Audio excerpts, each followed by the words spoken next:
nombre es Sergio Daniel Maimuta, tengo 61 años, casado, 3 hijos y bueno, jubilado ahora, así que bueno. Sos nacido en Avellaneda. En Avellaneda. Contanos un poco de tu infancia. Bueno, soy hijo de madre soltera. Bueno, mi madre vivía en Avellaneda con mis abuelos y nací acá. Bueno, nací aquí en Avellaneda. Cuando tendría 2 años, calculo, porque nunca lo supe si son 2 o 3 años, nos mudamos hacia Quilmes. Y bueno, y ahí viví toda mi vida, sigo viviendo en Quilmes. Se da la paradoja que después, casi 60 años después, vivo en la misma calle de la esquina donde me crié. Joaquín B. González, vivo sobre Joaquín B. González y daba la esquina de la casa de mi abuelo, porque me crié en la casa de mi abuelo, justo la esquina. Contanos de tu apellido, Maimuta. Bueno, tengo más parentesco, pareciera a un boliviano, ¿no? Por la cara redonda, así, pero mi abuelo era japonés, mi gran abuelo, mi vida, ¿no? Era Por el lado paterno.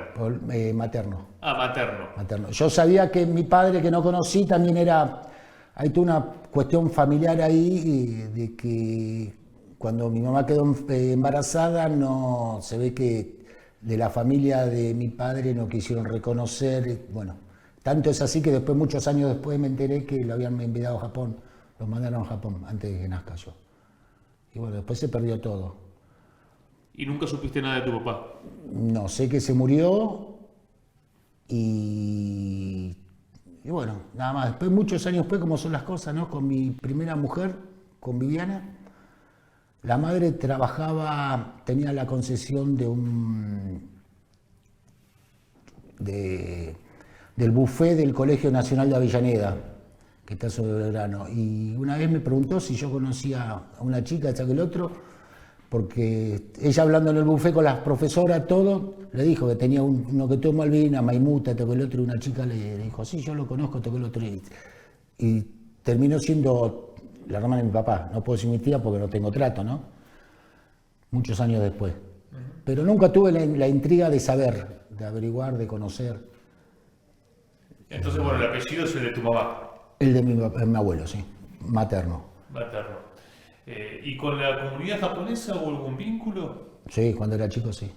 ¿Cómo fue? Porque, bueno, conozco otros casos, te contaba en la previa de Shimabuku, que, bueno, él contaba aparte que tanto sus padres como sus abuelos habían vivido las guerras mundiales. No, mi abuelo vino antes. Pude conseguir el certificado que daban Migraciones, sé el barco que vino, todo. Y él vino antes de la Segunda Guerra Mundial. Él vino, pero tengo muchos recuerdos se juntaban, normalmente los que venían eran todos de Okinawa. Es decir, es como si acá se van a Japón todos los cordobeses. Pasa que Okinawa era el lugar más pobre de todos, ¿no? Era mísero, pobre. Aparte, al ser una región que había sido conquistada por la parte principal de Japón, era como que lo tenían. Inclusive hasta el color de piel, todos son diferentes. Es un lugar medio tropical, Okinawa. Así que se juntaban y tenían como sociedades. Yo lo conocía, Tanomosi se llamaba, y eran como una sociedad de ahorro, previo de ahorro. Se juntaban y todos los meses ponían plata y se la llevaba alguien y iba como una... Como hacían mucho los inmigrantes, ¿no? Se prestaban plata, hacían sociedades, no sé, los italianos, normalmente era así. Y tengo muchos recuerdos, reuniones todos los meses, por lo menos todos los meses, más de visitar a los parientes de mi abuelo que estaban acá, sí, tenía relación. Después de grande se fue terminando, se van muriendo esos japoneses y quedaban por ahí los hijos, y los hijos iban disminuyendo, y hoy en día ya no creo que sea tanto. Hay una pregunta que siempre, bueno, aparece, que es ¿qué te gustaba cuando eras chico? ¿Qué soñabas con ser de grande? Militar. ¿Militar? Sí. ¿Por qué? No sé. Y entonces cuando te llegó la conscripción, que fue en febrero del 82, El 82. ¿lo recibiste como una buena noticia? No sé si como algo normal, porque en ese momento hacer el servicio militar era normal, así que no era ni bueno ni malo para mí. Lo único que me cortaba los estudios. Yo cuando terminé la primaria fui a rendir examen en el Liceo Militar General San Martín. ¿Y qué pasó? Y no quedé porque, viste, en esa época los militares eran como una casta. Es decir, rendí bien los exámenes y todo, pero no me alcanzó el puntaje por referencias. Es decir, ahí cuanto más alto te presentaba alguien, te avalaba a alguien, más posibilidad tenías, viste, si te iba bien en los exámenes, todo. O sea, no quedaste por no pertenecer. Por no pertenecer. Es como los country importantes, viste, que si no te presenta uno importante no podés entrar. Pero siempre me gustó la carrera, me gustaba, siempre me gustó la Segunda Guerra Mundial, hasta el día de hoy armo aviones, armo maquetas de aviones. Y cuando te llegó la conscripción y entraste, ¿qué recuerdo tenés? Bueno, contanos a dónde llegaste. Feo, recuerdo feo. Después, muchos de los años después, cuando pasó el tema de los desaparecidos, que uno tomó conciencia, ¿no? Y contaban las experiencias y yo me tuve que presentar en La Plata, de ahí nos llevaron en tren hasta el Regimiento Patricios y de Patricio nos llevaron al Palomar a tomar un avión. Claro, y en ese ni sabía dónde quedaba Comodoro Rivadavia. La realidad era esa, no sabíamos, casi nadie sabía. Y nos subieron al avión y caímos en Comodoro Rivadavia a la noche. Todo oscuro. Nos hicieron bajar, nos hacían subir los camiones, nos hicieron bajar y estaban todas las piedras, viste, piedra pome, estaban todas en y pisábamos ahí todo oscuro y nos gritaban y suban. Muy feo. Una sensación fea, porque todo oscuro, no veías nada, te hacían subir, te tropezabas, las piedras las pisabas y te hundías y subías al camino y no sabías cómo agarrarte porque no veías bien. O sería, no sé qué sería por ahí para mí, pero con muchos compañeros les pasaba lo mismo, comentábamos después. Y vos ahora arrancaste el 10 de febrero, o sea, en febrero Sí. del 82 la conscripción, sos clase 63, y en Comodoro Rivadavia, ¿cuándo llegaste más o menos? Y llegué el 10 y llegué el 11. A los pocos días, ¿está? Sí. ¿Y cómo fue No, pará, el mismo día llegué. el mismo día? Claro, porque nos llevaron de La Plata acá, de acá nos llevaron directamente, no dormimos en ningún lado. Nos llevaron para allá. ¿Y estuviste entonces allá en Comodoro Rivadavia hasta que comenzó el conflicto, Claro. hasta el 2 de abril? Era kilómetro 9, son 9 kilómetros de la ciudad. Y en ese momento ahora está más desarrollado. Volví una sola vez. Está como más urbanizado todo. En ese momento era, no sé para quien tenga idea si conoce el sur del lado del Atlántico, ¿no? Es todo árido, todo desierto, matas chiquitas, no es el del lado de la cordillera, bosques exuberantes, nada, pero esa parte todo lugar feo. ¿Y tuviste algún tipo de instrucción Sí. en ese poco tiempo? Sí, 15 días de sufrimiento. Malo, porque te enseñaban a castigarte más que otra cosa, ¿no? No sé, ibas a práctica de tiro, tuve 2 o 3 veces nomás, y después, no sé, el tiempo como que se me borró porque no había nada importante que hicieras. Tenías que correr, saltar, bailar, ibas a tirar y en ese momento te hacían el mundialito la cancha de River. Entonces vos tirabas, y si tirabas mal, según el grado de error que tenías, era el mundialito era así. Y la cancha de River era te pegaban, tic, tic, con una mara. No sé, maldad. Después, ¿Dónde te pegaban? en la mano, te hacían poner la mano así, cancha de River te decían, ponga la cancha de River, y vos hacías así, y si no, ponga el mundialito, te hacía así. No sé, la diferencia es que si haces así me parece que te duele más, así te duele menos porque podías, no sé, ¿Y con qué te pegaban? con una vara. ¿Qué situación? Bueno, después la de los cargos mundiales te hacían tirar arriba de las plantas. Malo, feo. Feo decir, combate nocturno una sola vez tuvimos, que me acuerdo que te adoctrinaban y ahí tuve la primera revelación de mi ideología de izquierda, digamos. Me agarraba un sargento y nos decía, no, porque esto que el otro, los comunistas, que pin, que pan. Pero le digo, mi sargento no, pero Digo, el ejército no es comunista. No, ¿cómo va a decir? Y sí, pero si lo que nos dice usted es lo mismo que lo que pasa acá, le digo. ¿Cuál es la diferencia? ¿Cómo era el diálogo? ¿Qué era lo que decía? Y así, de noche estábamos reunidos y el sargento nos explicaba esto que lo otro, y después nos viste, te ideologizan, como todo. Algo te tenían que tirar, algo tenían que hablar mal contra los comunistas. Es como hoy los kirchneristas, en ese momento eran los comunistas. Y te decía, no, porque el comunismo, todos tienen que hacer lo que le dicen, porque son todos, le dicen, van para allá, que pinte, viste, todo, sí. Y yo le decía, dada mi experiencia política, obviamente, mi falta de lectura, todo yo decía, claro, pero si te dicen qué es eso, y esto no es lo mismo, digo, te ordenan, hay uno que manda, los demás obedecemos, cuanto más abajo está, más te cagan.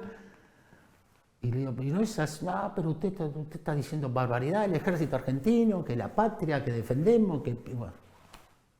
Y ahí tuve mi primer, no me sale la palabra, cuando vos tenés la primera...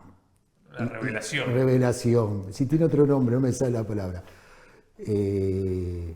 Bueno, y eso, y 15 días ahí, más o menos, comiendo poco, con las carpas. Lo único bueno es que no llovía, por lo menos, viste, con las carpas, que esas carpas 2 paños, que iba con un compañero, vos tenías una mitad y el otro tenía la otra mitad. Toda lona que se te agarraba la lluvia y te traspasaba por todos lados, seguramente. Todo tierra. Encima nos daban la ropa de fajín, un marrón tierra, así toda agujereada, rota, porque era de anteriores, que la cosían, la remendaban. Y bueno, pasándola ahí, tuve, hasta que fui, es más, tomé la comunión ahí, yo soy agnóstico, ¿no? Y tomé la comunión ahí, nunca había tomado, pero tomaba la comunión solamente para salir del cuartel.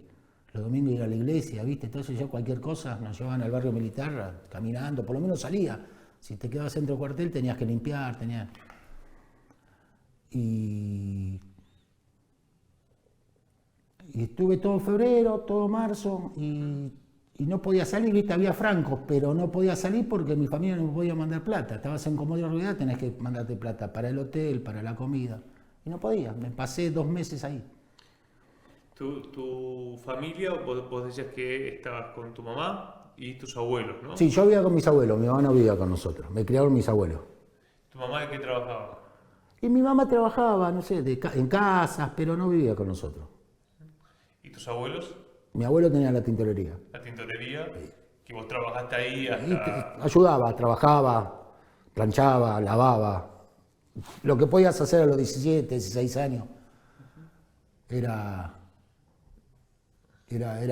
ese era mi trabajo. Sergio, y cuando llega el 2 de abril del 82, ¿qué recuerdo tenés? Y estábamos ahí, ya estábamos en el batallón y ahí nos dividieron. Estaba transporte, comando y servicio y arsenales. A mí me tocó arsenales, que teóricamente dentro de todo arsenales era el mejor lugar de todo. A mí me había tocado dentro de arsenales el lugar donde estaban los repuestos. Ahí el batallón era como un centro neurálgico en el sur para las reparaciones de todo lo que tenga que ver con camiones, con todos los elementos de los regimientos que tenía alrededor. Y a mí me tocó la parte de repuesto de autos, de jeep, de camiones. Era como una casa de repuesto de autos. Y ahí me tocó ahí. Y nos levantaron temprano, nos formaron en la plaza y nos dijeron. Y ahí fue que... Les dijeron que se habían recuperado las Malvinas. Se habían recuperado la Malvinas, todo. El jefe del batallón. Y bueno, y ahí agarraron... ¿Qué reacción tuviste vos con las noticias? La verdad que ninguna. Ni buena ni malo. No. En realidad Malvinas siempre fue una causa, pero yo no sé si Malvinas en ese momento era lo que es hoy para la gente. ¿Vos sabías de qué eran las Malvinas? Que sí, obviamente. ¿En la escuela habías trabajado el tema? En la escuela se trabajaba, lo que pasa es que ahora se trabaja más. En esa época no había un 2 de abril. No había una semana antes y una semana después o 15 días antes y no había la televisión que te lo esté recordando. ¿Entendés? No existía eso.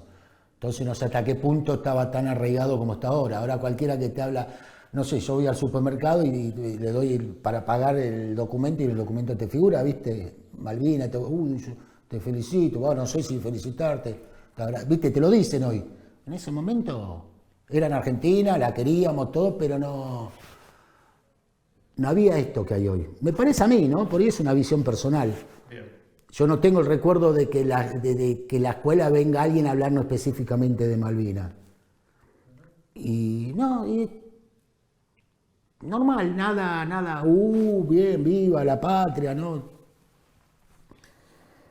Y bueno, se informa entonces la recuperación, Sí. se empieza a dividir a todos los soldados en diferentes... De lo que iban a lo que no iban. Y a mí no me tocaba ir, porque obviamente repuesto de camión, eso para qué íbamos a ir. No iban a trasladar todo eso. Pero aparte vos eras clase 63. No, pero ya no quedaba nadie 62 ahí. En el Eran logístico todos. ya se habían ido todos, éramos todos 63. ¿Cuántos soldados más o menos? Y nosotros fuimos, el batallón debería tener 150 soldados, no era mucho, es un batallón. Y nosotros fuimos más o menos 50, pero yo no iba, no sé si me adelanto, pero no iba, porque me iban a trasladar todos los repuestos allá, ¿para qué? Nosotros nos quedábamos, y yo quería irme. Y la realidad es que yo quería irme no porque era un héroe, porque la guerra, cazar el fusil, la guerra, ni noción tenés. A la edad de 17, 18 años no tenés noción de nada. De nada. Por eso aprendí con el tiempo que los soldados que sirven son de 18 a 25, 26 años. La inconsciencia es esa, porque cuanto más grande te haces, más consciente te haces de la muerte. ¿No? A esa edad que te vas a morir, no te puede pasar nada. Te pasa un tren por arriba y así no me hace nada. Y aparte yo me quería ir porque no quería estar ahí. Porque ahí, en ese momento no se pasaba bien. Algunos la pasarían bien, pero yo no la pasaba bien. Estaba como encerrado. Yo antes de ir a Malvinas estudiaba, jugaba tenis, hacía mi vida, salía con mis amigos a bailar, andábamos de acá para allá y ahí adentro estaba como, viste, como que te encierran, como una cárcel. Aparte el trato. Y bueno. La parte que yo tenía 3 compañeros más, no íbamos, nos quedábamos en Comodoro en el batallón. Y yo creo mucho, soy un convencido, dicen que es muy poco, pero yo soy un convencido, por muchas cosas me pasaron de ahí para adelante en la vida, en la suerte. En estar en el lugar y en la suerte. Porque todo el esfuerzo que uno puede poner, todo lo que uno puede hacer, todo, si no tenés una dosis de suerte, si no estás en el lugar adecuado, si no pasaste por un lugar, esto es como si chocás, ¿viste? Vos si hubiera pasado 10 segundos antes o 10 segundos después no chocaba. Esto es lo mismo. Yo soy un convencido, por cuestiones personales mías, ¿no? En ese momento yo había mandado a arreglar los borcegos, porque estaban los borcegos usados, se habían roto todo acá, en la parte de arriba, y lo mandé a arreglar. Como a los 10 días me llama un sargento, ya había pasado los Malvinas, y un día me llama el sargento, el encargado del detal, me dice, soldado, vaya a buscar los borceguí, que ya están sus borceguí. Entonces voy, entro al detal, todo, y se busque por ahí con los borcegos cuál era el suyo. Me lo pongo a buscar y estaba hablando con un soldado cordobés, el sargento. Y le decía al sargento, me quedó patente, me acuerdo todo eso, perfecto. Digo, no, pero usted tiene que ir, le decía, ¿cómo no va a ir? No, mi sargento, yo no quiero ir. Pero sí, tiene que ir por la patria, porque si no usted, toque el otro, aparte ya están designados quién va, y le decía, y estuvieron como 10 minutos, yo escuchaba y me hacía el boludo y buscaba más lento, cada vez más lento. No, pero tiene, y no quiere, y se puso a llorar. No sé qué noción tenía, por ahí él tenía la noción realista de lo que es una guerra, ¿no? Por ahí, pero bueno. Y no, yo encontré los borcegos, y digo, mi sargento acá encontré los borcegos, bueno, vaya, toque el otro, le digo, pero mi sargento si él no va, ¿puedo ir yo voy. ¿Usted está seguro? Sí, yo voy, si no quiere él. Y se quedó un ratito y me dice, bueno, vaya, prepare el bolso. Y así fue como fui. Y ese minuto, ese minuto que yo dije, voy, hasta que me dijo, bueno, prepare todo, cambió mi vida. Para bien y para mal. ¿Pensaste mucho en ese momento? En mi vida, siempre. Por eso lo tengo tan... Me he olvidado un montón de cosas, como te decía, me olvido nombres de mis compañeros que estuvieron allá. Me dice, ¿te acordás? Pepe, que estaba con el otro, porque tengo mis compañeros, viste, del batallón, estoy hace juntas, yo soy medio perro verde, no me gusta, me dicen perro verde eso, no me gusta juntarme tanto. Y esos se juntan y continuamente están, viste. Bueno, este Marco, el de la foto, es uno de los que organiza todo, Marquito. Y me olvido, pero de ese momento no me olvido nunca más, no me olvido detalles. Me acuerdo cómo estaban los borseguí puestos, cómo era el detalle, me acuerdo todo. Porque realmente cambió mi vida. Y vos decís, pero ¿cómo? ¿Te cambió la vida? ¿Fuiste a la guerra? Sí, pero como no sos consciente, después con el tiempo, con el transcurrir del tiempo, vos te vas dando cuenta cómo te cambia. Un simple hecho de tu vida te cambia tu vida. Más cuando la elección fue tuya, ¿no? Y decías para bien y para mal. ¿Por qué? Para bien porque me dio muchas cosas. Y me dio el orgullo de haber estado en Malvinas y poder tratar de hacer de donde me tocaba el esfuerzo de tener algo que es de nosotros. Y para mal porque yo siempre digo, yo fui a la isla yendo un adolescente, era un adolescente, normal. Iba a bailar, hacía deporte, estudiaba, normal. Fui a Malvinas y cuando volví siendo un viejo. Vos vas a Malvinas y acá hay cosas que no tenés que hacer, no tenés que matar, no tenés que robar, no tenés que de acobacharte, no tenés que hacer un montón de cosas. Ibas a Malvinas y todo eso estaba bien, te servía para vivir. Tenías que vivir. Y para vivir haces cualquier cosa. Entonces, digo, la cabeza te hace tic, tic, tic, tic, porque ibas sabiendo que había cosas que no se podían, no podías matar, no podías robar, no podés. Acá no podés robar, no podés matar. Si pasaron te tenés que andar acobachando, en el sentido que tenés que dar la cara, ¿no? Y vas a Malvinas y eso ya no te sirve. ¿Qué tenés que hacer? Todo lo contrario. Para comer tenés que robar, para vivir tenés que matar, para salvarte tenés que esconderte. Y vas. Y pasás días y días. Si bien yo no estuve en combate, tuvimos mucho bombardeo. Nosotros ayudábamos a bajar los barcos, llegaron 2 veces el Bahía Paraíso, llegó con alimentos, o Liriza. Me parece el Bahía Paraíso. Era un barco hospital, pero lo usaban para... Y una vez cuando terminó de descargar a la mañana, saliendo ese helicóptero y empezaron a tirarnos para... No sé para qué, pero bueno, nos tiraban en Puerto Argentino. Y bueno, y después de todo eso... volvías al continente. Y otra vez que tenía que hacer, tic, tic, tic, tic, la cabeza.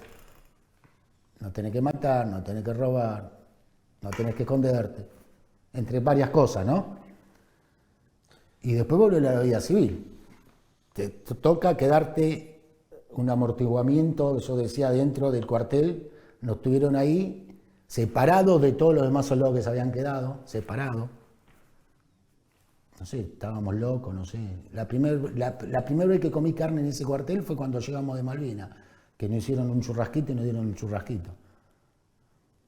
Y después nos separaron, nos mandaron a un casino de suboficiales, no el de oficiales, porque el de suboficiales tiene la cuadra y dormís ahí todo. Y bueno, estuvieron ahí para ver cómo reaccionábamos, si matábamos a alguien, viste como las películas yanquis, venían de Vietnam y le daban tiro a todo. Y después volver a la vida civil. Y otra vez la cabeza, tic, tic, de vuelta. Te voy a llevar un poquito para atrás con respecto a antes de tu salida a Malvinas, esa secuencia que contás cuando vos le decís quiero ir.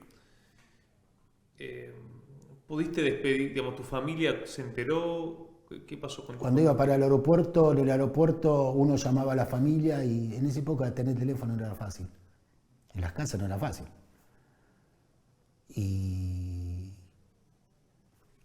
conseguí a un muchacho que consiguió llamar a la casa que tenía teléfono, todo, darle un teléfono que llamen a ese teléfono para avisarle. Cuando llegaste a las Malvinas, ¿qué recuerdo tenés? Locura. Nosotros nos llevaron en un avión de aerolínea, de línea, como un sentadito, nos habían dado una manzana y un chocolate en el avión. Y llegamos a Malvinas, bajamos en el aeropuerto, nos pusieron a un costado, ahí al toque nos dijeron, deje los bolsos, todo, vamos a vaciar los aviones. Y nos quedamos 2 días vaciando aviones. Frenéticamente, ¿viste? Paraban los aviones, casi ni paraban, bajabas todo, arrancaba el avión y atrás venía otro, descargando cosas. Y nunca me voy a olvidar cuando descargábamos los panes, galletas, y yo le decía, pero esto está loco, ¿cómo van a mandar esto? ¿A los 2 días qué van a comer? No vamos a comer nada. Si traen panes de allá del continente para acá, es una locura. Traen una bolsa de harina, latita de Coca-Cola. ¿Viste? Yo, dada mi ignorancia, como decía un compañero mío, dada mi ignorancia de la ignorancia mía, digo, bajan panes, galletas, serán galletas con grasa, todo, pero ¿cuánto te dura? 2 o 3 días, bajaban bolsas, bajábamos. Después los packs de Coca-Cola, aparte de las municiones, todo eso, pero ¿viste? Cuando te queda algo en especial, pues sí, hace cri-cri, ¿cómo Coca-Cola? Latita de Coca-Cola. Encima las latitas viejas de Coca-Cola, esas que eran de chapa, no eran de aluminio. Y abríamos la latita, tirábamos, cargábamos, descargábamos, subíamos los camiones. 2 días estuve así, estuvimos. Hasta que ¿viste? Y a la noche, entre dormidos, ¿viste? Por ahí bajaba un avión y íbamos otra vez, dormíamos un poquito a la noche, sentados en una pared en el aeropuerto. Y después nos llevaron a Modibru, tenías que cruzar todo el pueblo. Íbamos cruzando. Por ahí me adelanto mucho, ¿no? Voy contándote y me adelanto mucho. Perfecto. Íbamos cruzando el pueblo y de repente se pim, pim, pim, pim, pim, pim. Y nos bajamos todos, abajo de los camiones, los gritos, todo, y te tiraban, los kelpers te tiraban. No sé si para matarte, para asustarte, la verdad que no sé. Y nos bajamos del camión todos y mirábamos todos. Por eso, locura. Locura. Era, no sé, yo digo, hice el servicio militar y cuando me llenaron tiene que volver al servicio y yo me acuerdo la locura cuando me llevaron, me bajé en Comodoro Rivadavia, todo eso, la piedra, la noche, el camión que te gritaban de acá, te gritaban de allá, que no sabía dónde iba y que iba un inmoca así, porque camino de tierra. Malvinas bajé y hay que bajar el avión y caete, hagan aquello y pim, pam, pam. Iba por el pueblo y te cagaban al tiro y vos decías, ¿qué carajo pasa? Encima medio al atardecer, ¿viste? Parecía una película, tiene que ser bien dramático, si no, no servía. Una cosa de loco era. Bueno, y de ahí nos llevaron a Modibru. Modibru era la base de los Royal Mariners. Y estaba el cuartel, donde vivían ellos, y después estaban unos galpones. Hay unos galpones viejos, ahí guardaban comida, después guardábamos comida los argentinos. Nosotros éramos logísticos, estaba el 9 de nosotros y el 10, que era de acá de Canoé, no sé dónde es el 10, pero es por acá, Campo de Mayo, por ahí, el logístico. Y ellos manejaban la comida y nosotros manejábamos todo lo demás, nos cagaron, porque no fue al revés. Y nos metieron en un galpón que tenía los ingleses, que era nuevo, y estábamos ahí, y teníamos que... Nos usaban, hay una parte de transporte que eran los choferes que los usaban para los camiones, para llevar comida, municiones, ¿viste? Para andar. Y nosotros estábamos ahí por si necesitábamos, manejábamos el tema de los rolitos, los rolitos se le dicen a los tanques de goma de nafta, para los helicópteros, ahí paraban los helicópteros también en su momento al principio. Hacíamos guardia en el arsenal que teníamos. No era mucho lo que hacíamos, no era mucho. Pero... En ese momento, a ver, si vos pensás en abril, antes del 1 de mayo, antes del bautismo de fuego, lo que se charlaba que se decía, che, van a venir los ingleses, no van a venir. No venían. No pueden ¿Quién venir. decía eso? Todos. No pueden venir. ¿También personal de cuadro? Y sí, calculo que debería ser influenciado por ello también, ¿no? Pero uno está en la guerra, me parece, no sé cuánta conciencia real tiene del momento y de la situación, no sé, yo hablo por mí, no sé cuánta conciencia tenés de todo lo que va a pasar. No sé si te planteás van a venir tanto como diciendo, que se armará, no sé, sino que es el día a día. Es decir, no sé si te permite la situación plantearte si van a venir, si van a estar, si no van a estar, si mañana cómo, no era hoy. Todo viéndolo en perspectiva, ¿no? Porque era toda una vorágine, estabas en un lugar que no entendías nada, no sé si es un sueño, pero estabas ahí, ¿viste?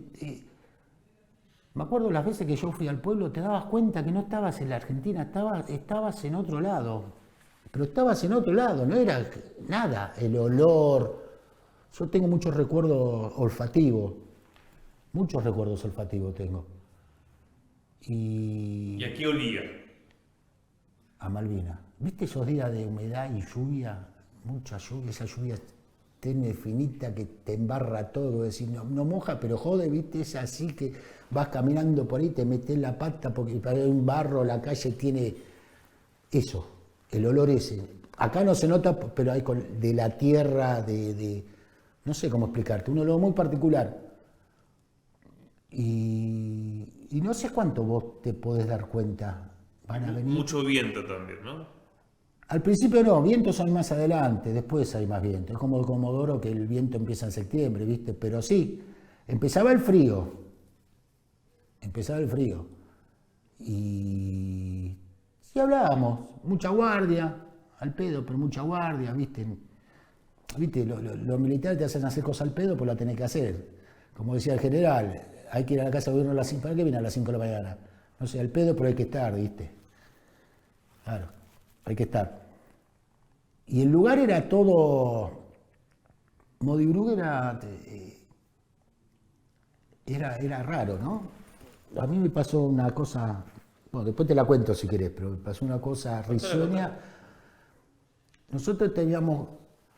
Porque los militares tienen esa cuestión de la rapiña. No sé si será ancestral, a mí me gusta mucho la historia.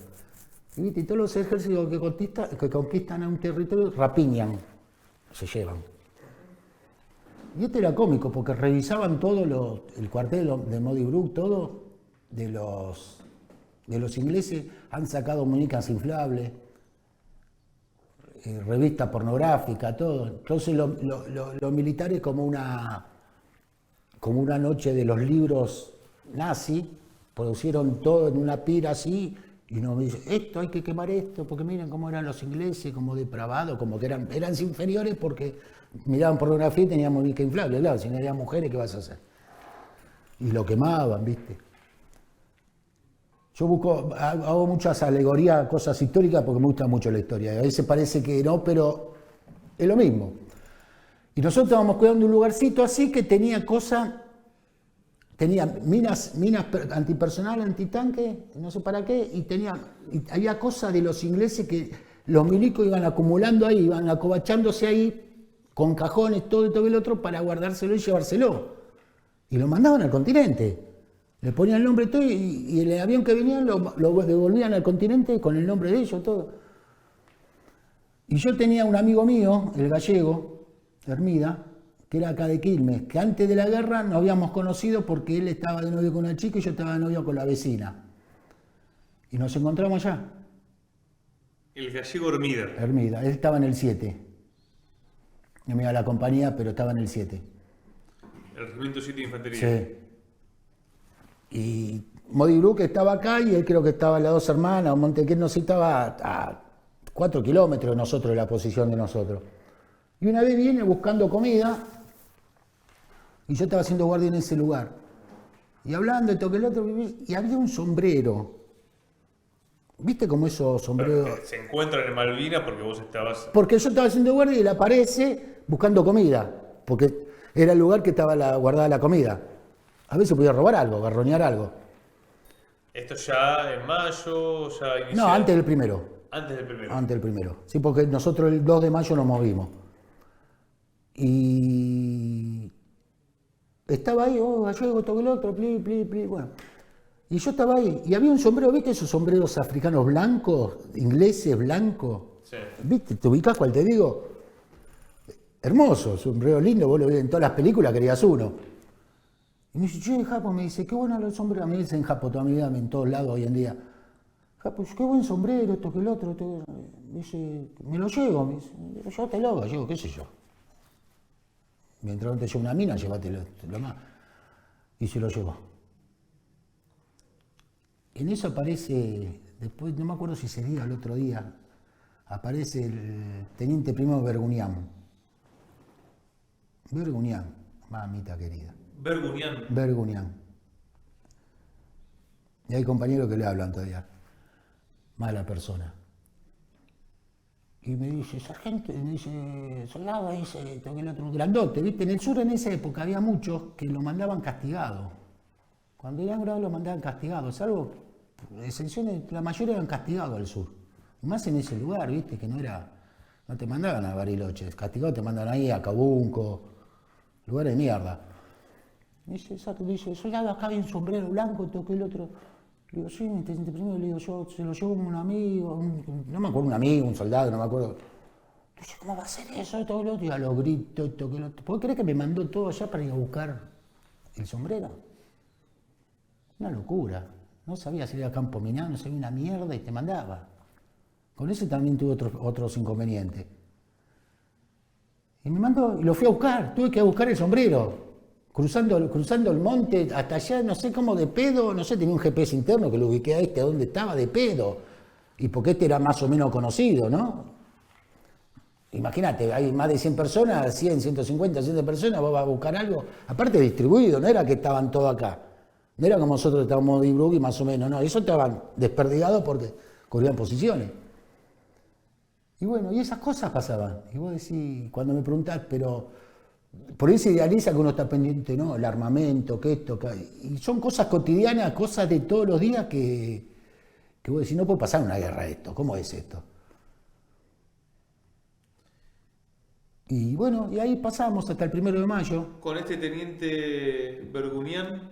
Teniente primero, a ver si me Teniente escucha. primero Bergunián. Bueno, lo habrán ascendido después, pues, supongo que sí. ¿Tuviste alguna otra situación? Y cuando fuimos al pueblo, era muy mala persona. En el regimiento lo tenían los soldados, en el regimiento te daban, el ejército te daba un desodorante, jabón, y no me acuerdo si otra cosa, y pomada. Y eso te lo proveía el ejército, y este se lo cobraba a los soldados. Lo agarraba, él era el jefe de transporte. Tenía una rueda de los trenes, ¿viste eso? Eso, no sé cómo se llama. Tenía una rueda de eso, un eje con las dos ruedas metálicas. Y agarraba y le hacía, cuando se mandaba una cagada a alguien, cagada. Para ellos cagada era cualquier cosa. Le hacía levantar eso y lo tenía ahí, levantando. Una locura. Malo, no lo quería nadie. Ni los mismos compañeros de él lo querían. Era mala persona. Y en el pueblo, me acuerdo que a mí me habían agarrado como angina, todo. Y le digo, mi teniente, quiero ir al hospital. Te dije, mira, usted váyase de acá, me cago, está en el culo, me cago, vaya afuera, esto que el otro. Y después habíamos conseguido una caja ya había terminado, estaba por terminar, una caja de carne, ¿viste? Así, congelada. Estábamos en los galpones del pueblo, del puerto argentino, y estaba la parte herrería. Y habíamos hecho fuego y poníamos la carne de arriba, la primera carne que habíamos comido. Y no ve y consigue botella de whisky, todo un pedo se agarraba y te puteaba, te carajeaba. Mal. ¿También estuvo vinculado con algún tipo de tortura, atacamiento? Eso no sé. Tanto no sé. Pero con tus superiores tuviste a este sargento primero y después... No, teniente primero. Teniente primero y después con algún otro suboficial o con algún otro... No, después teníamos en general, no había, porque encima después nos adosaron de otros lugares. No era solamente que fuimos con 10 cuadros para dirigirnos y quizás no, después se iban adosando, no sé cómo era la historia, ¿viste? Era todo muy raro, porque encima nosotros no teníamos un rol de combate específico, no teníamos que, ¿viste?, que hacer algo, teníamos que cuidar algo, pero tampoco era todo muy raro, era todo muy caótico, improvisado, no sé, la palabra que vos puedas expresar para decir no era la película de guerra que vos ves, no era eso. y que yo leía por ahí. Era la vida del soldado todos los días, tratar de sobrevivir, ver cómo hacía las cosas, qué podías conseguir, pasarla lo mejor que pueda. El tema de la falta de comida, ¿ocurrió siempre? O sea, ¿ocurrió también en abril? No tanto, no tanto, porque la logística funcionaba todavía. Porque vos en realidad eras parte de la logística. Claro, pero la parte de comida no la manejábamos nosotros. Nosotros manejábamos armamento, municiones, combustible.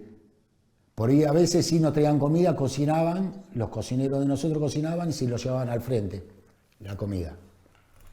Pero, A otros regimientos. a otro regimiento. Pero no, la comida en sí, como decir, el depósito de comida no lo manejábamos nosotros. Sí, estaban los compañeros nosotros de transporte que sí iban a los depósitos a buscar la comida todo y llevarlas, distribuirla. Claro, porque la logística se empieza a complicar fuertemente a partir de mayo, ¿no? Claro. La pregunta es si ya antes había problemas logísticos. Sí, igual no sé. En realidad la logística no funcionó nunca. Si el gobernador militar tenía en la puerta de la casa tenía un container lleno de latillas de Coca-Cola, imagínate cómo funcionaba la logística, ¿no? Es decir, la logística no funcionaba cuando hacías la colimba ni después, en una guerra menos.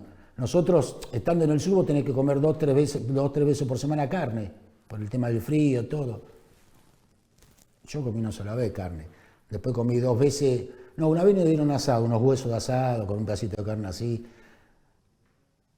Después nos daban cordero, bueno, pues cordero, ¿sí? Todo capón, ¿sí? Lo que era, no le sacaba la catinga, entonces lo que era. Yo pude comer cordero hace 5 años, 6.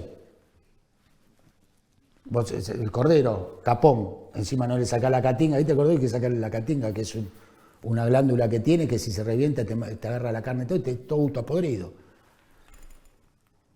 ¿Por qué? Porque los cuadros se llevaban la carne. Si venían 10 reses, dejaban una para ellos, para comer ellos, y la otra 9 desaparecía toda. Imagínate eso trasladado, porque digo, y esto es una cuestión de que me guste el mazo, me guste, digo, para mí era la realidad esa. Si de un lado sos de esta forma, ¿qué te va a hacer cambiar de la otra? ¿Cuánto te puede hacer cambiar la otra? El maltrato no te cambia nada. Por eso están los juicios por destacamento, por calabozo de campaña.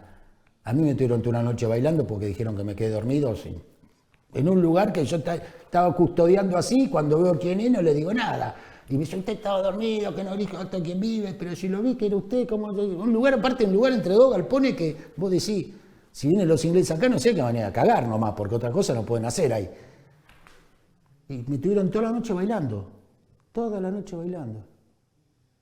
Y usted es un peligro, que no cuida a los compañeros, viste toda la sanata, y vos decís la puta madre, y toda la noche. Y vos lo único que querés que termine rápido para así te podés ir.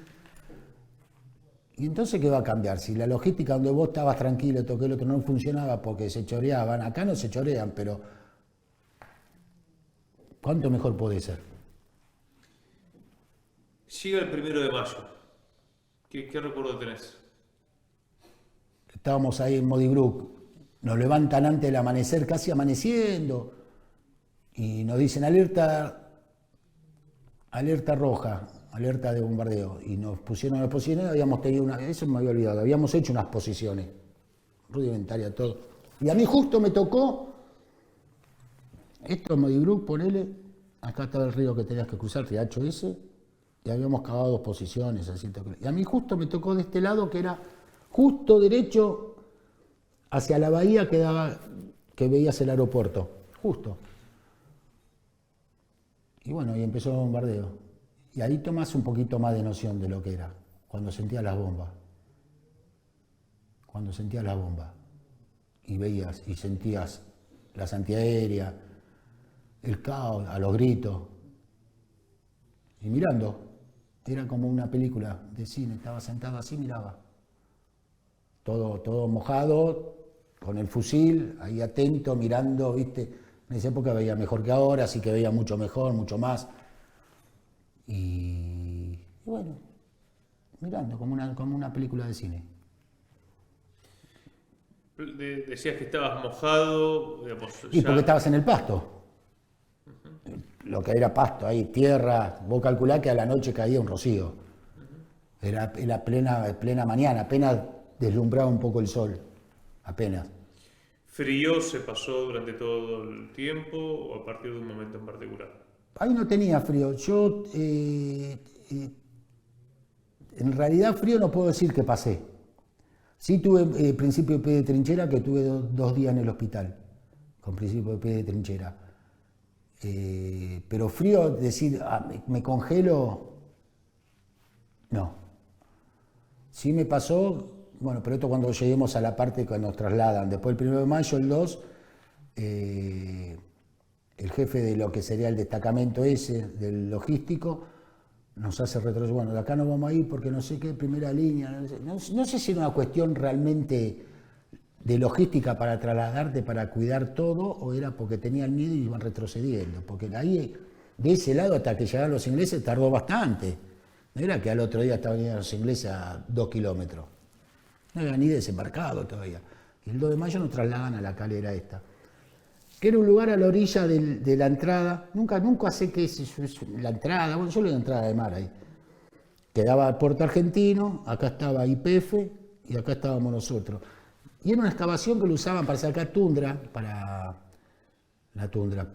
hacer, no la tundra, para prender fuego, ¿viste? Por lo que usaban ellos. Sí, la turba. La turba. Y no sé qué otra cosa sacaban también de ahí. Y había un pozo, y ahí nos hicieron hacer posiciones, nos trajeron los rolitos, los teníamos ahí camuflados. Y ahí pasamos. Y en ese lugar, una noche habíamos hecho con el Gordo Portal, me había tocado hacer, porque cuando estábamos en Modi Brut dormíamos todos juntos en un galpón.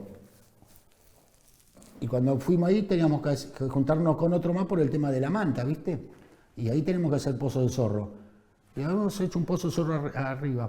Hermoso, un lujo, con estantecito adentro, cavamos todo. Estábamos casi parados. Y esto es otra de las cosas, ¿viste? Cuando yo te digo, vos estás en el lugar adecuado, en el momento adecuado, con la persona adecuada, con todo. Y estábamos ahí y habíamos hecho hermoso. El techo, habíamos puesto los panes. Te caía una esquirla y te pasaba de lado a lado, pero bueno, nosotros contentos, ¿viste? ¿Cuánto tiempo tardaron en hacer el pozo del zorro? Y habríamos tardado todo un día. Con la turba, ¿viste? No es tan difícil cavar.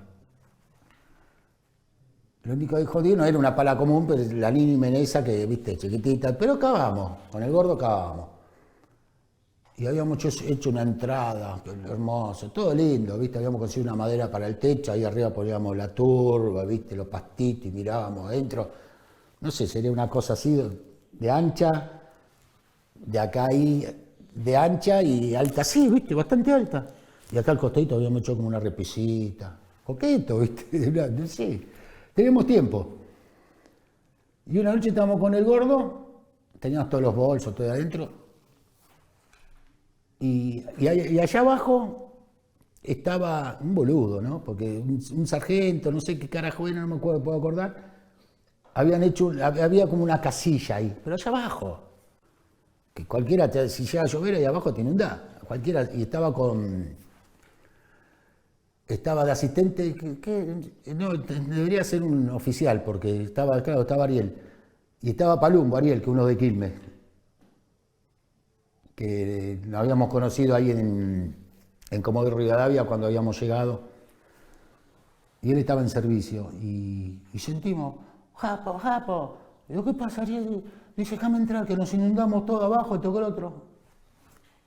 Bueno, entra. Cerrame la puerta, tocó el otro. Habíamos hecho una puerta tipo deslizante. Yo le echo la culpa a él, siempre lo cargo a él, que la culpa fue tuya, que cerraste mal la puerta. Digo, porque... Bueno, nos pusimos así y como cuando empezó a amanecer, ¿viste? Nos movíamos así, todo mojado. Había entrado toda agua. Entonces, eso era así, y veía así de agua. Los bolsos flotando, todo. Dijimos, la puta que los parió, ¿cómo vamos a sacar esto de acá? Y el Gordo Portal, que era esos tipos...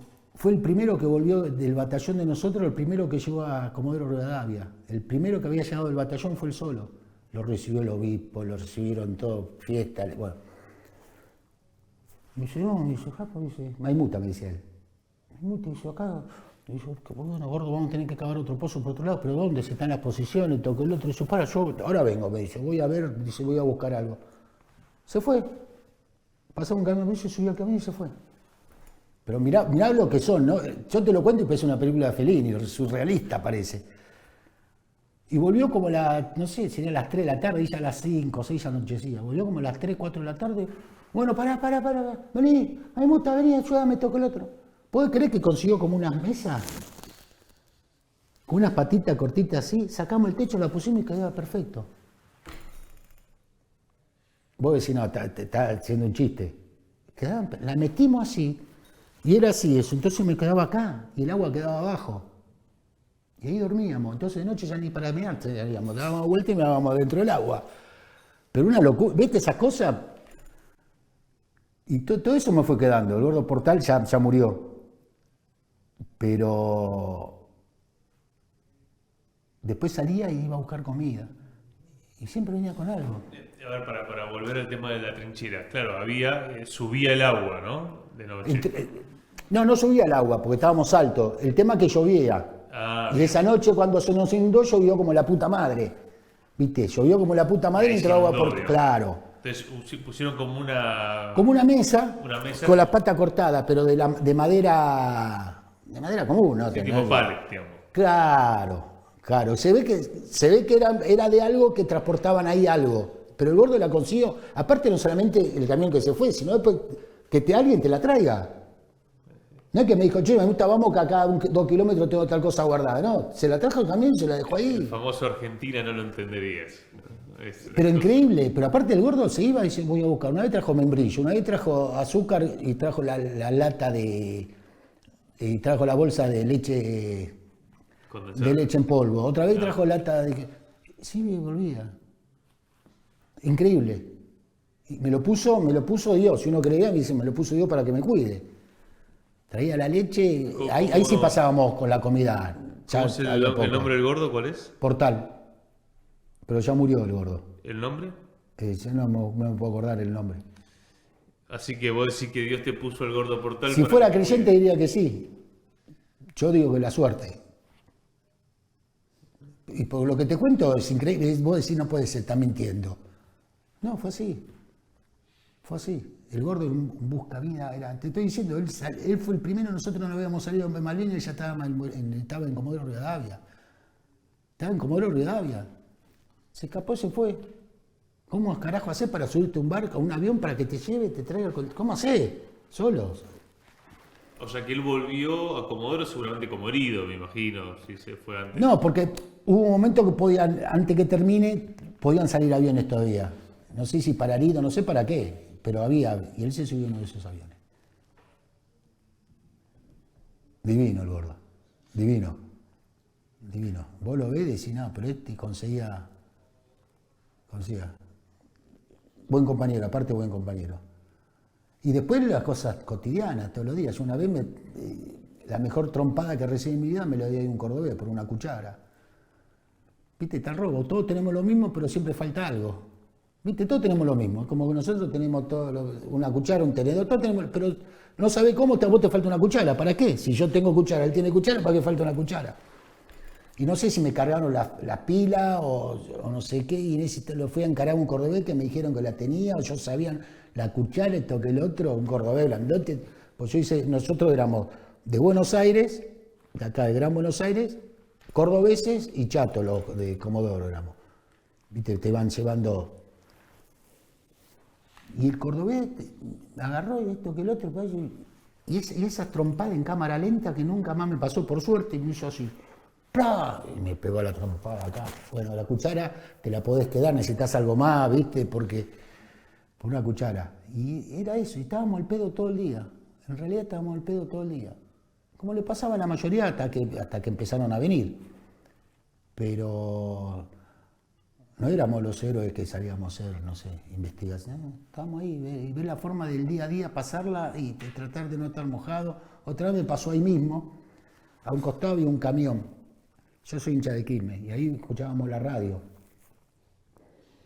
No sé de quién era la radio. Ahí escuché el partido Quilmes Estudiante cuando le ganó, que fuimos a la final con Huracán. Claro, y era el camión y tenía todo baterías ahí, ¿no? No sé por qué tenía batería. Y yo agarro, me siento para escuchar partido así, todo tranquilo, bueno, me siento. Bueno, nos fuimos. ¿Te acordás la fecha de ese partido? Quilmes Estudiantes. Semifinal del Nacional era, que después ahí jugó Quilmes con Ferro, la cancha de Ferro. No, soy un desastre para la fecha, créeme que soy un desastre. No, pero esto habrá sido en abril todavía, ¿no? No, eso es en mayo, Es en junio. mayo. Sí. Si lo buscamos por internet lo vamos a encontrar fácil. No, porque después va a estar el Mundial. El Mundial. Se corta, ¿no? El partido. Y me siento así, a la noche me voy a la Pozo de Zorro, todo hecho todo de la calera. Me acuesto así, esto que el otro, y me empiezo a rascar el culo, ¿viste? Me rascaba, así los cachetes, y me rascaba. Y yo sentía que me rascaba así, y que algo me salía como algo, ¿viste? Sentía como algo que se deshacía la mano. Y yo, no sé, la piel, esto, qué carajo, no sé, todo el pantalón, bueno. Me dormía. Al otro día me levanto y tenía todos los cachetes todos rotos. Claro, me había sentado arriba de ácido de batería. Ahí había batería y el ácido te come la ropa, te come la tela. Tenía todo el culo al aire, con el frío. Y no sé cómo, no me puedo acordar cómo, conseguí otra bombacha. Y la bombacha que conseguí tenía la rodilla rota. Entonces andaba abajo con la bombacha con la rodilla rota y arriba con la bombacha con el culo roto. Estaba, o sea, que estaba completo, tenía todo completo. Pero esas cosas, me pasaban esas cosas. Vos decís, sí. Supongo que a otros compañeros le pasarían cosas, no sé si similares, pero cosas raras que vos decís. Y todo eso. Y ahí la íbamos pasando. Ya comida comíamos una vez por día. Ya, viste, y ahí teníamos una lauchita amiga ahí adentro que cuando sobraba, viste, te daban y entonces yo la guardaba para el otro día la marmita y no sé cómo haría para que a la noche, una noche me había comido la mitad de la marmita la lauchita, viste, no sé si no había, tenía una marmita esa que se cerraba así y no me acuerdo si no la cerré bien y todo el otro, igual al otro día me la comí la comida, ¿no? Hoy no la come nadie, pero hoy me la comí. Y la comida ya escaseaba. ¿Adelgazaste mucho durante el conflicto? Sé que no sé. Yo la foto me veo y estoy gordo, estoy así. No sé si gordo hinchado. Con la foto que tenés, estoy hinchado. Nunca me destaqué por tener. Yo tengo mucha mandíbula, entonces, viste, me hincho enseguida. Parece que tengo la cara redonda. Pero ahí estaba redondo, así, hinchado. ¿Y qué te acordás de los últimos días? Antes de los últimos días, el hundimiento del Belgrano, ¿te enteraste algo No. vos? O sea, eso te enteraste después. ¿Y de los últimos días del conflicto del 82? Bueno, cuando los ingleses iban llegando, iban avanzando para Modibrook y La Calera, todos nosotros nos movimos al puerto, a los galpones del puerto. Y estábamos ahí, habíamos hecho Pozo Zorro arriba, porque el puerto estaba así, ¿viste? Una noche también en el puerto con un compañero mío, con el conejo que murió, lo mataron. Lo mataron acá. Se hizo policía, tuvo medalla en la policía, un trastornado. Le habían dado la medalla, la mayor medalla que dan la policía de la provincia, todo porque habían secuestrado una vez un colectivo y él se tiró bajo el colectivo, desconectó los frenos, una cosa de MacGyver era, y lo mataron. Salió de la casa para atrás y le dieron 40 balazos, no sé cuánto. Un ajuste de cuenta, no sé. Y con el conejo, una vez lo acompañé con el camión, porque teníamos que descargar una cosa y teníamos que descargar el barco a la mañana.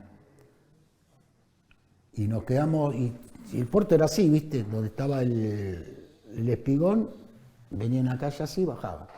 Y nos quedamos dormidos. Y no sé qué carajo hizo él o yo, tocó la palanca de cambio y se fue, el unimos para abajo. nos paró un palo. ¿Viste esos palos clásicos de los puertos que hay siempre, no sé, los pilotes? Nos paró uno de esos, si no seguíamos.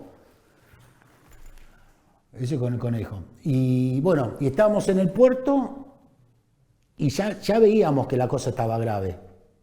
Los últimos días fueron jodidos. Fueron jodidos emocionalmente, fueron jodidos de no sé si miedo.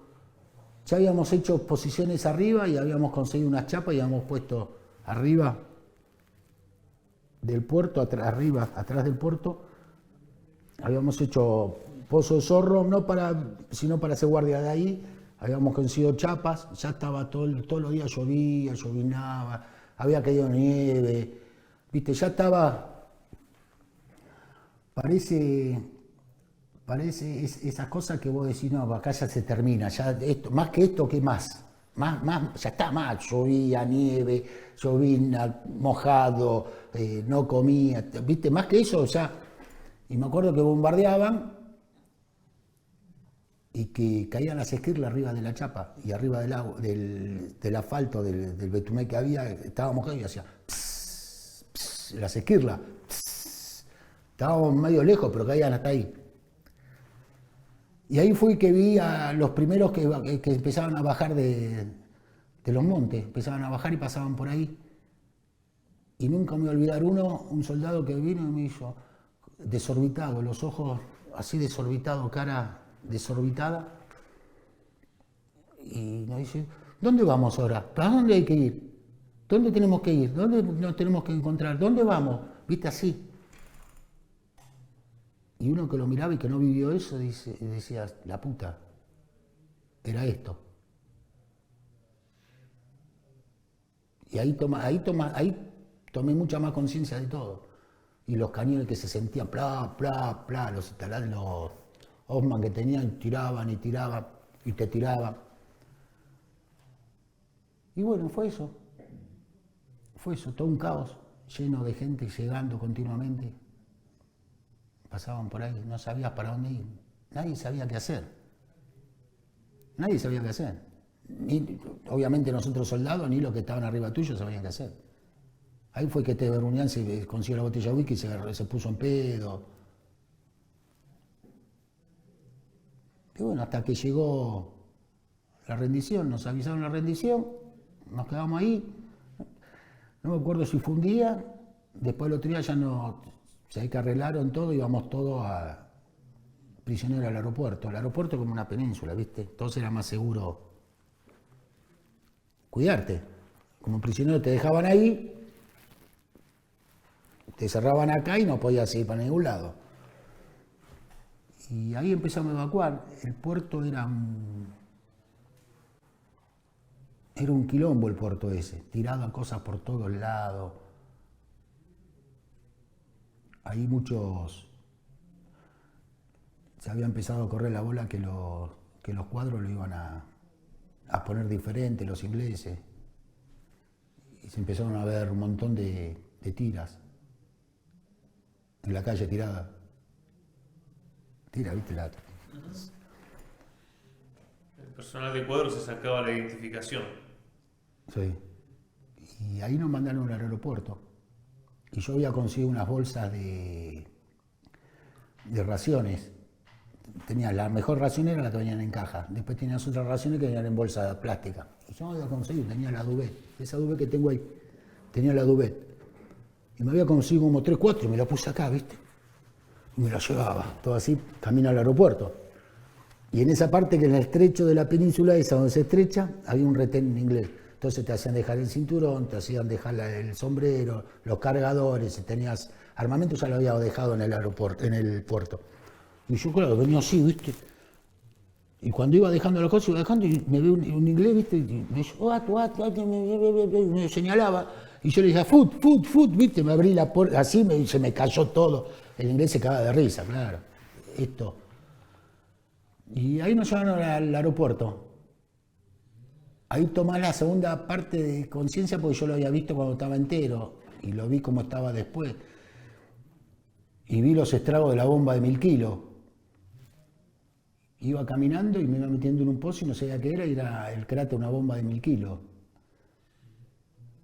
Y ahí conseguí por primera vez un pantalón, me saqué los pantalones que tenía, me había conseguido un pantalón del ejército, sí, de aeronáutica, no sé si aeronáutica o gendarmería, alguno de esos, que era la bombacha de combate con corderito adentro. Era Gardel. Con corderito adentro, eso es lo que era yo. Y habíamos conseguido unas posiciones, habíamos conseguido adentro que había unas raciones, había chocolate con leche. Ya estábamos ahí, en el aeropuerto ya no queríamos quedar a vivir ahí, viste, ya. No, el segundo o tercer día nos dicen que nos preparemos, nos alistemos todos, que nos iban a evacuar en el Bahía Paraíso, el Banco Hospital. Dice, lo único que tienen que hacer es bajar y hacer que renguean esto que el otro, ¿viste? Porque cada lugar después de los heridos, cada lugar. Entonces, por eso figuro, nos tomaban los datos, todo por eso figuro la Cruz Roja Internacional, figuro, ¿viste? Dentro de los evacuados. ¿Y quién te decía esto de hágase los rengos para poder ir en el Bahía Paraíso? Los que nos tenían a nosotros, los cuadros de nosotros, los oficiales. Que no tenía mucho trato. Nosotros estábamos como las vacas en el campo, ahí íbamos, caminábamos, estábamos, mirábamos. Ahí empezamos a ver el desembarco, el despliegue. Nunca me pasó en la vida tanto ver cómo los helicópteros ingleses y los chinos todos empezaron a bajar armamento. Y bajaban y bajaban. Nos fuimos al Bahía Paraíso, nos mandaron a la litera que nos tocaba. Abajo, calor, nos dieron ropa nueva, los monos, ¿viste? Unos monos verdes nos dieron ahí. Y antes de eso, cuando íbamos saliendo del puerto, tomé conciencia que era imposible ganarle. Cuando vi la cantidad de barcos uno atrás del otro, parados esperando para descargar de los ingleses, uno atrás del otro.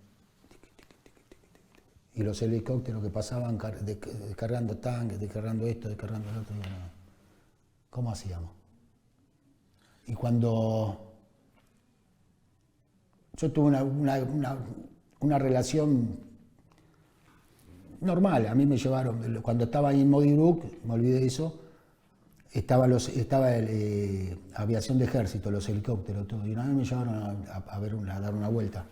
Iban a ver una cosa y me llevaron, ¿querés venir? Porque yo custodiaba ahí. Cuando tengas libre, venite que si salimos te llevamos. Nos llevó. Me llevaron, volví todo. Y de hecho una relación más o menos. Y cuando estábamos presos en el aeropuerto encontré a uno de los pilotos. Y ahí fue que lloré. Mirá cómo se me olvida, ¿no? Como si tengo que ir ganándolo. Y el piloto me decía, no, pero perdimos, que esto, que el otro, y lloraba. Y yo lloré. Y ahí tomé conciencia que perdimos. Dije, angustia, ¿no? Y lloré. Ahí lloré. Creo que habrá sido una de las pocas veces que lloré por Malvinas. Duro, porque ahí decís tanto esfuerzo, tanto para qué.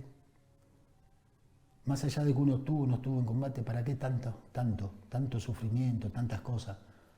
Y ahí lloré. Muy bueno.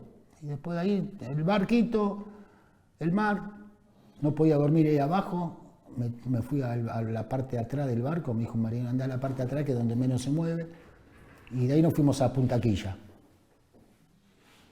Ahí nos fuimos a Punta Quilla.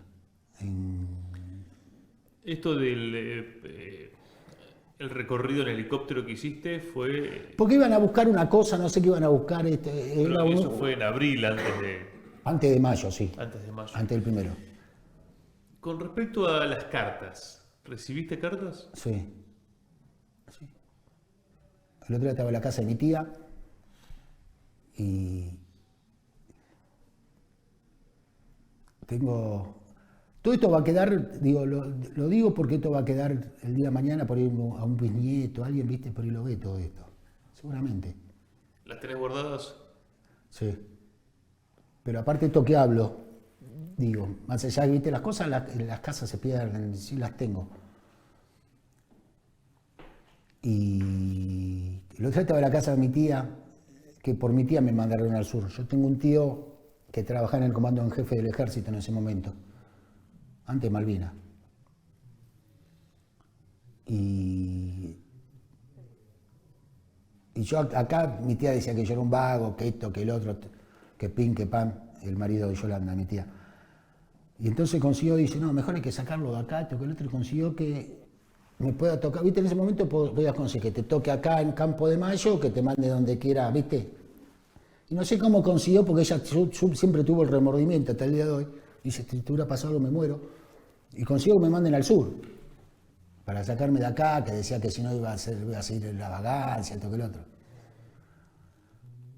Y me acuerdo que me llegó una encomienda de ella. Dos encomiendas me llegaron. Cuando estaba en... Ya después del 1 de mayo, ¿no? Ahí en... ¿Cómo es? En La Calera.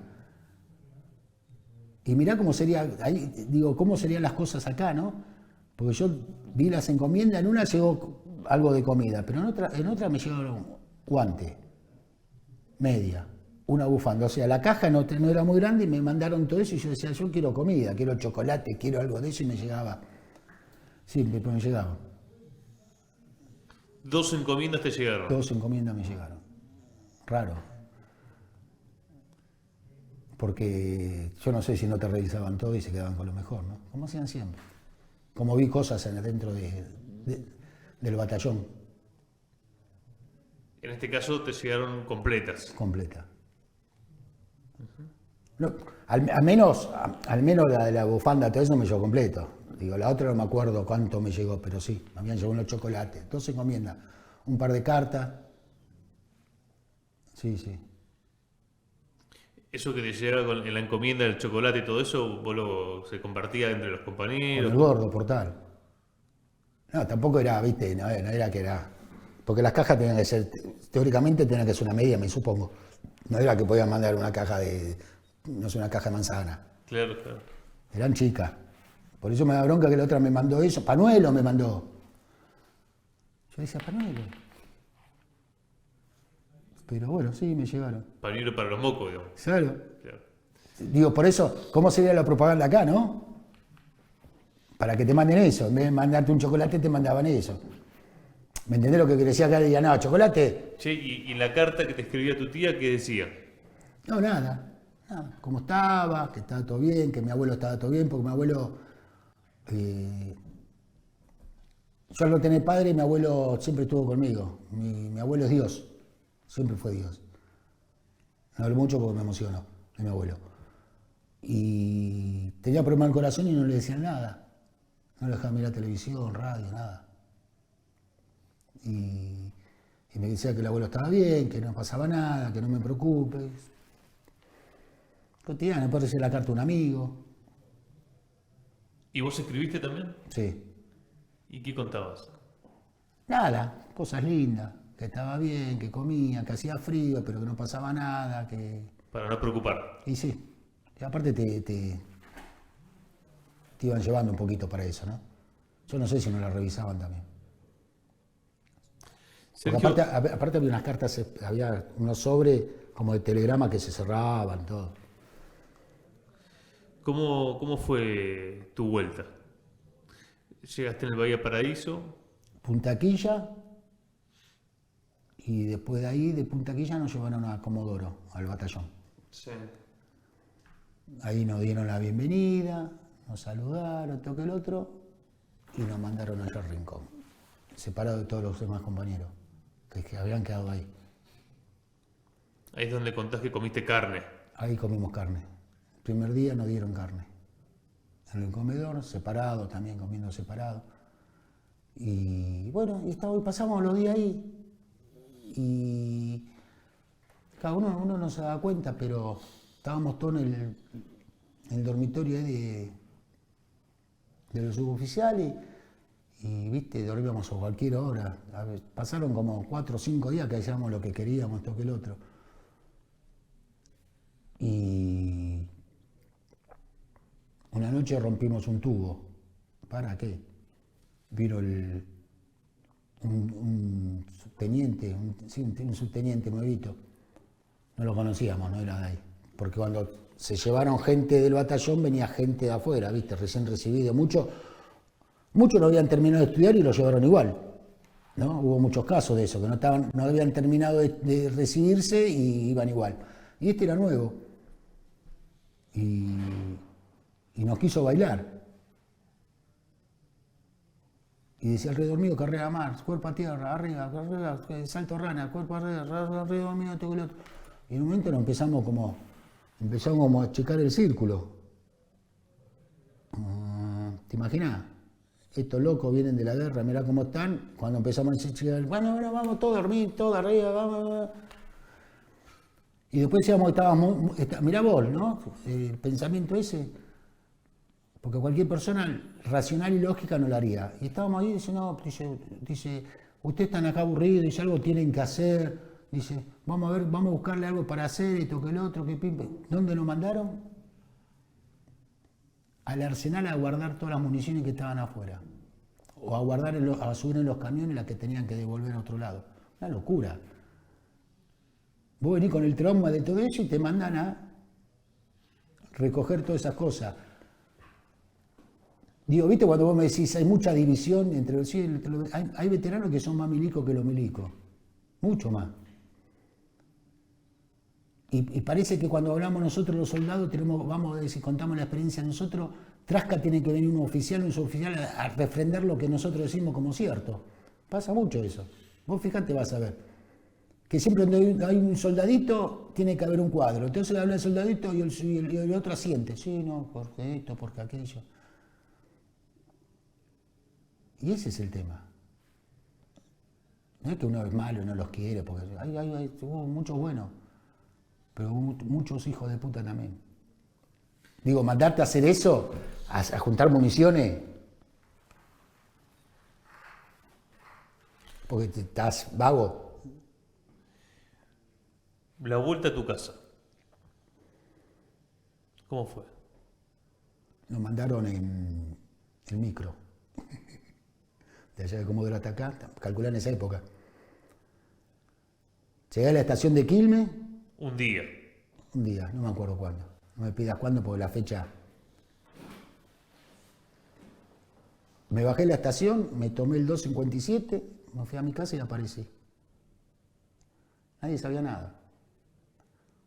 Mi vieja se había comido la cola en el Instituto Geográfico Militar, porque ahí era el único lugar que estaban información si estaba vivo, estaba muerto, todo el otro. Se había corrido la bola entre mis amigos que me habían matado, que estaba muerto, y aparecí en mi casa, la casa de mi abuelo, y comí milanesa. Y mi abuelo estaba sentado ahí, no entendía nada. Y mi abuela, y mi tío. Y así fue, y ahí llegué, con todo encima. Con todo encima. Por eso te decía, lo bueno y lo malo me pasó a partir de que yo decidí ir. Lo malo volví mal. Mal en el sentido, yo no me di cuenta, mis amigos me decían, vos viniste con una cara de loco. Muy agresivo. Muy agresivo. Muy agresivo. Y ahí empezó mi vida.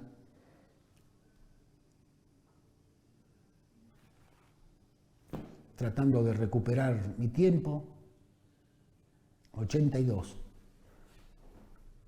Había ido a hablar al colegio donde estudiaba, yo estudiaba en industrial, y viendo si podía empezar, al año siguiente empecé ahí en el industrial a estudiar, lo que me retomé. Para terminar los estudios. Claro. Y volviendo. Claro, industriales hasta sexto. Claro. Yo había tenido hasta cuarto. Y volví y tuve un tiempo de vago y después empecé a buscar trabajo. Había conseguido en Bernal una papelera de noche, una empresa que tenía que desmontar la máquina de secar papel y había que hacerle mantenimiento, todo y se hacía de noche eso. Y te pagan bien, creo que eran 60 días nomás, en 60 días había que terminar todo el trabajo. Te pagan bien, no sé, ponele a plata de hoy, trabajaba 12 horas, de 7 a 7. Te pagan a plata hoy, no sé, si te dan por esos 60 días, te dan, no sé, 5 millones de pesos, ponele. Bueno, algo así, era buena plata, pero aguanté 15 días. porque salía,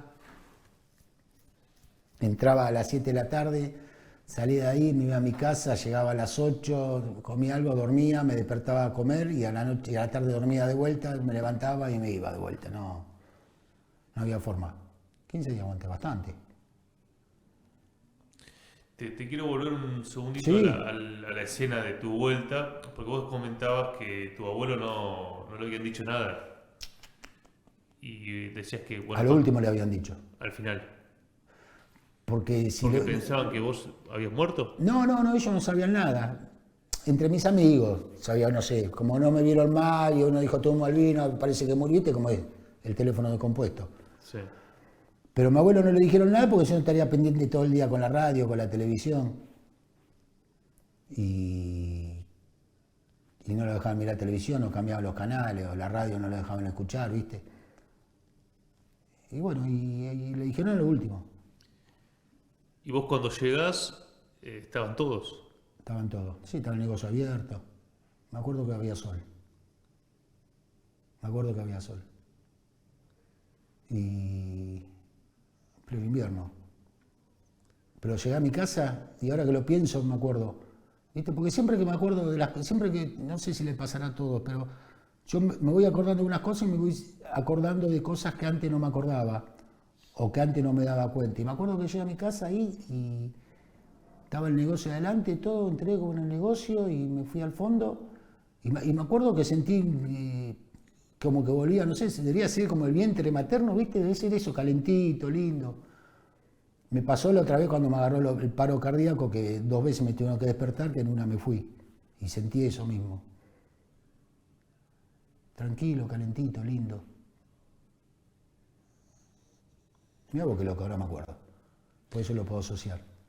¿Vos cómo estabas físicamente? Porque tenías... Físicamente estaba espectacular. Espectacular, estaba hecha... Estaba bien, estaba gordo así, pero no era que estaba fofo, obeso, no. No sé por qué la cara se me hinchaba, estaba como hinchado, pero no gordo. ¿Los pies? Me había curado, porque me había agarrado un principio y me la agarré a tiempo. Principio de pie de trinchera. Pie de trinchera. Me tuvieron 2 días ahí con calor, caliente, en el hospital del pueblo. Tranquilo. ¿Eso qué fue? Y eso fue cuando estaba en La Calera, que vivíamos todo el día mojado y no teníamos recambio. En una guerra lo principal son los pies. Lo aprendí después. En una guerra lo principal son los pies, tener los pies calentitos y secos. ¿Y ahí cómo ibas a hacerlo si llovía todo el día, caminabas el césped? O sea que te atienden en el hospital del pueblo y después vos volvés al hospital, frente. y después vuelvo. Pero era imposible tener, porque no teníamos recambio de muda de ropa. Teníamos la famosa flecha, pero te duraba 30 segundos una flecha. Entonces de noche tenías que sacarte los borcegos, sacar la media y ver cómo carajo la metías abajo de tu cuerpo para secarla. Con la cuestión familiar, me imagino que bueno, ahí tus abuelos, tu mamá, tu hermana fueron muy importantes para la posguerra, ¿no? Para iniciar el proceso ese de... ¿Cómo fue? Yo no sé si fueron fundamental. ¿Qué iban a hacer? ¿Cómo tratan un caso de eso? Como si te pasara algo, viene tu hijo, ¿cómo lo tratan? Vos por ahí tenés más información hoy, pero en esa época hicieron lo que pudieron. Mal no, seguro. Pero no es que podés sentir de que te ayudaron un montón. ¿Qué iban a hacer?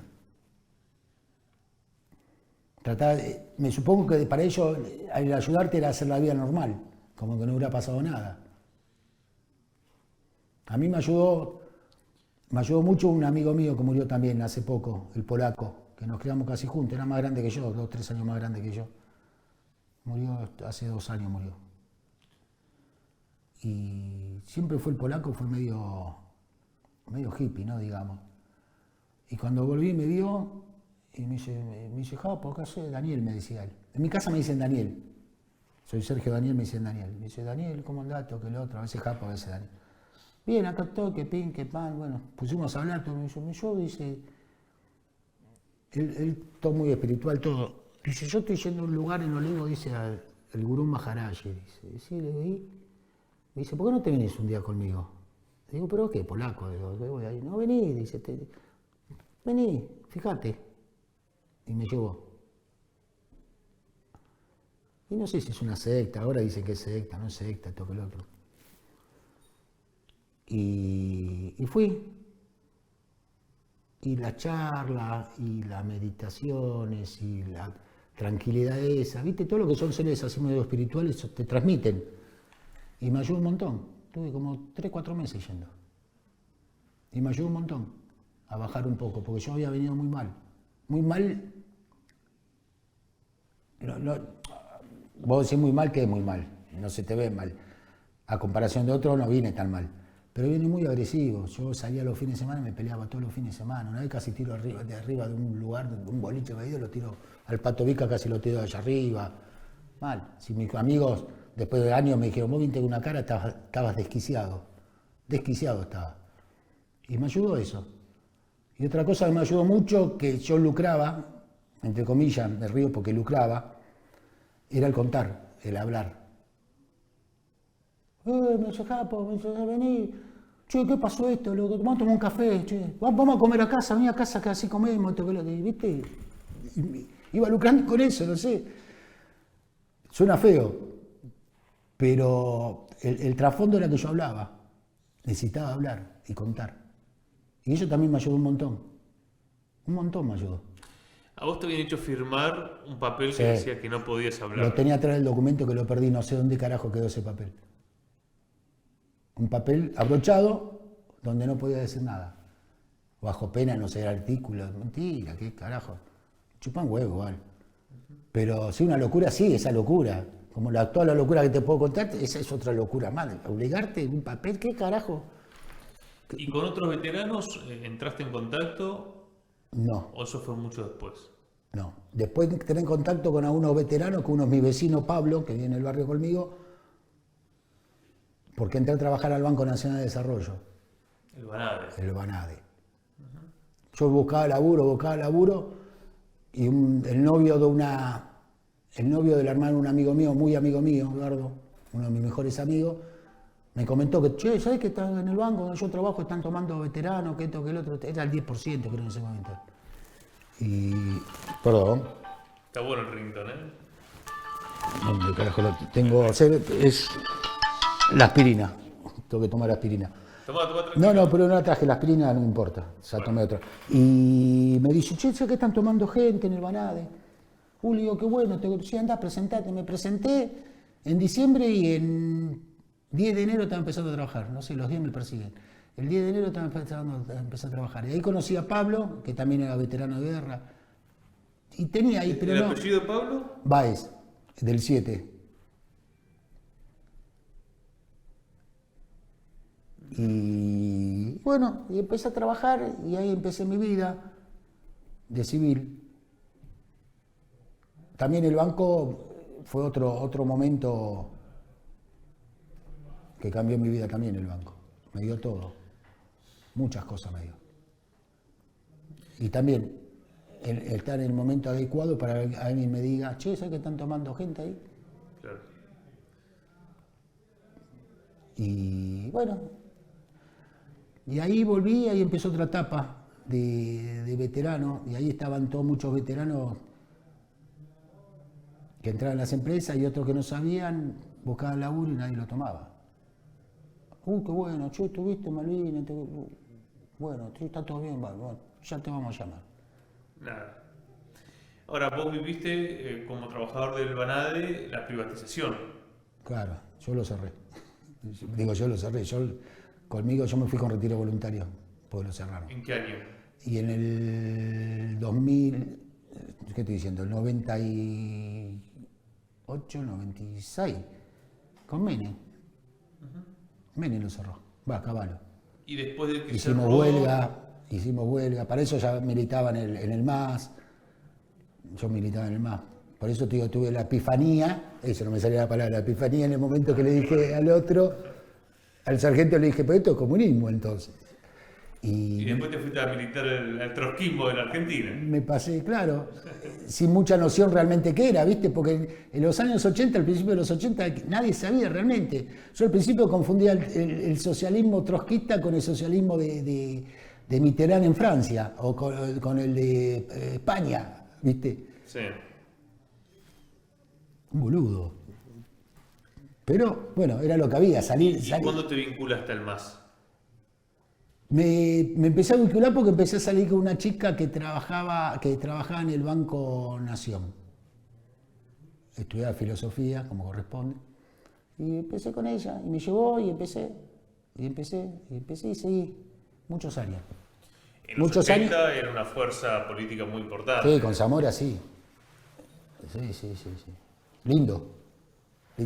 Mucha fiesta, muchos debates. Y ahí empecé a estudiar sociología. Iba a estudiar psicología, como corresponde, ¿no?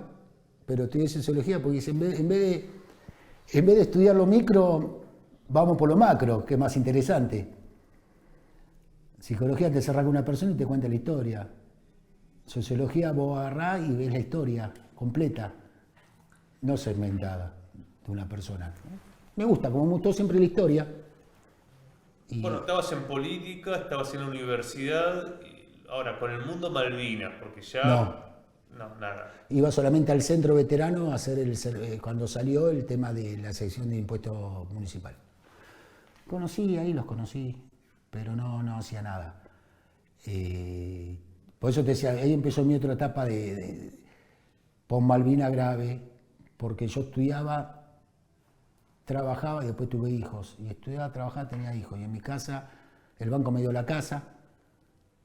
Y otro de los síndromes de Malvinas para mí era ese: trabajar, estudiar, tener mis hijos, tener lo mejor en mi casa, tener aire acondicionado, cuchillo eléctrico, para demostrarle a los demás que yo no estaba loco, ¿viste? No era el pobrecito de Malvinas. Que eso también es un síndrome que tienen, ¿viste? Mucho. Hacer mucho más cosas para demostrar que vos no estás mal. Que vos sos normal, vos sos uno más, vacaciones todos los años. Hasta que cerró. Y ahí me chocó otra realidad. Empecé a trabajar en una FJP, de trotskista, trabajaba en una FJP viendo todo el curro que había, todo el negocio que había. ¿En cuál trabajaste? Yo trabajé en Jacarandá, era de la del Seguro Rivadavia, y después fue Principal Life, Principal. El de Falco, de los laburantes. Cuando todo el mundo habla de las privadas y todo el otro, si supieran realmente bien cómo era el negocio ese, ¿viste? Claro, de timba. No solamente timba porque lo que te sacaban a vos te cobraban el 3-4% de tu sueldo neto, bruto digo. Bruto, te sacaban el 3-4% de comisión, como si nada, más lo que vos aportabas. Es decir, vos pagabas más casi de comisión que de lo que te aportaban a vos. Una cosa neto, vos pagabas para jubilación neto y después el bruto. ¿Y vos en la FJP hasta cuándo trabajaste? Y estuve hasta el 94, 90, déjame pensar, hasta el Mundial de Japón. No, antes, hasta el 98. El de Francia. El de Francia. La empresa la vendieron y ahí me fui. Y ahí fue que me quedé sin trabajo. Y me quedé sin trabajo, ya estaba separado, me había separado en el 94 más o menos.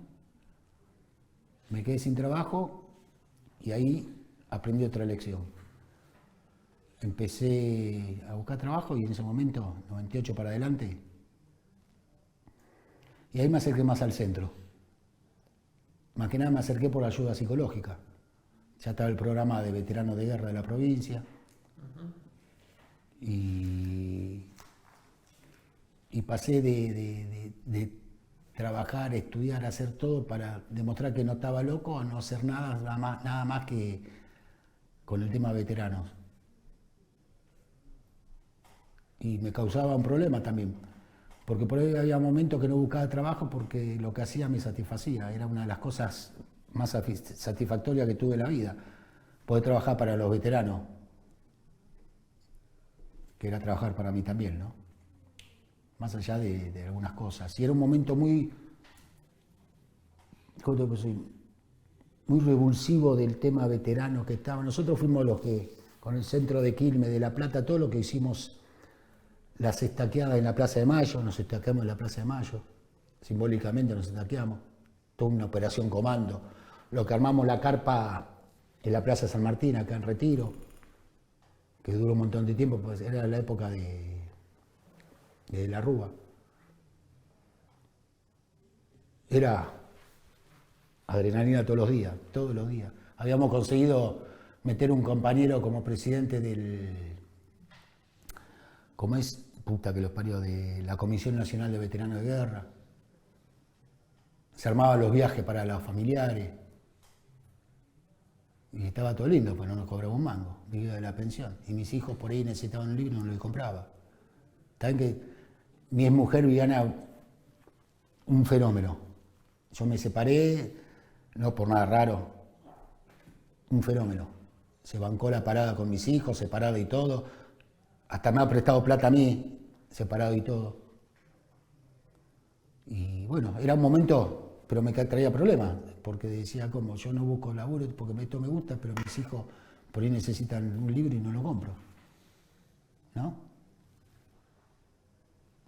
Y eso me enseñó a vivir con lo que tenía. Hasta que entré a trabajar en IOMA. ¿En IOMA cuándo entraste? En el 2003. 2002, 2003 me parece. Por ese año está la carpa verde de los veteranos en Plaza de Mayo. Más adelante, un poco más adelante, los casi. Sí, ¿qué recuerdo tenés de la plaza, de la carpa verde? En especial, ninguno. Relevante para mí no significaba nada. Los casi porque Mario Volpe era un dirigente del CECIN de La Plata. CECIN lo conocí, el grupo fundador uno de los primeros centros de veteranos de guerra. Si no hiciste nada con ellos, tenés que hacerlo porque son fenómenos. Aparte son bien de izquierda siempre. Y Mario Volpe dice, no, porque vino uno y me dice, estuve así de ir a Malvinas. Y dice, bueno, estuviste así de ser veterano de guerra, o sea, casi. Por eso le decimos casi. Porque es bravo. Es bravo. Tuve muchas discusiones yo con casi. Me juntaba en asado de amigos, todo, y tuve discusiones. Una vez me pegó una carpeta así grande, hijo de puta, le digo, vos tenés más papeles que yo. Que tuve, vos tenés más papeles. Le digo, ¿cómo conseguiste tanto? No, porque acá, porque allá, porque esto, porque el otro. Le digo, pero vos te imaginas si ustedes tuvieron un problema acá en el continente, lo que tenemos nosotros. Yo igual te preguntaba por la lucha que logró ya con el gobierno de Néstor Kirchner las pensiones que se conquistaron, ¿no? El aumento de la pensión. El primero que nos dio fue Menem, 150 pesos. Aunque me parece increíble. Y con Kirchner se triplicó, ¿no? Con Kirchner fueron 3, sí, con Kirchner fueron las mejores épocas. Yo después, con Néstor me hice kirchnerista. No soy peronista, soy kirchnerista. Medio defraudado ahora por algunas actitudes, pero bueno.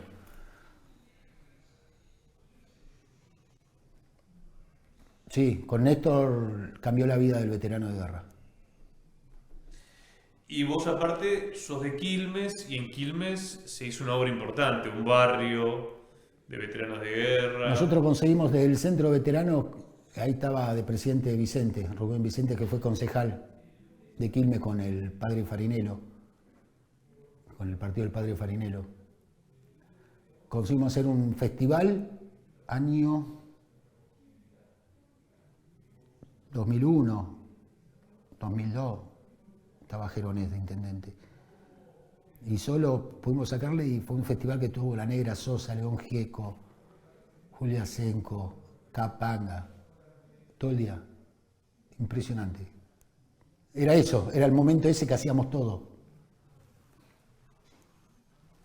Que laburábamos del centro y no te dejaba lugar para otra cosa, no podías hacer otra cosa que eso. Entrabas a las 9, 10 de la mañana y salías a cualquier hora. ¿Y ahora estás más alejado del centro? Sí. ¿Por qué?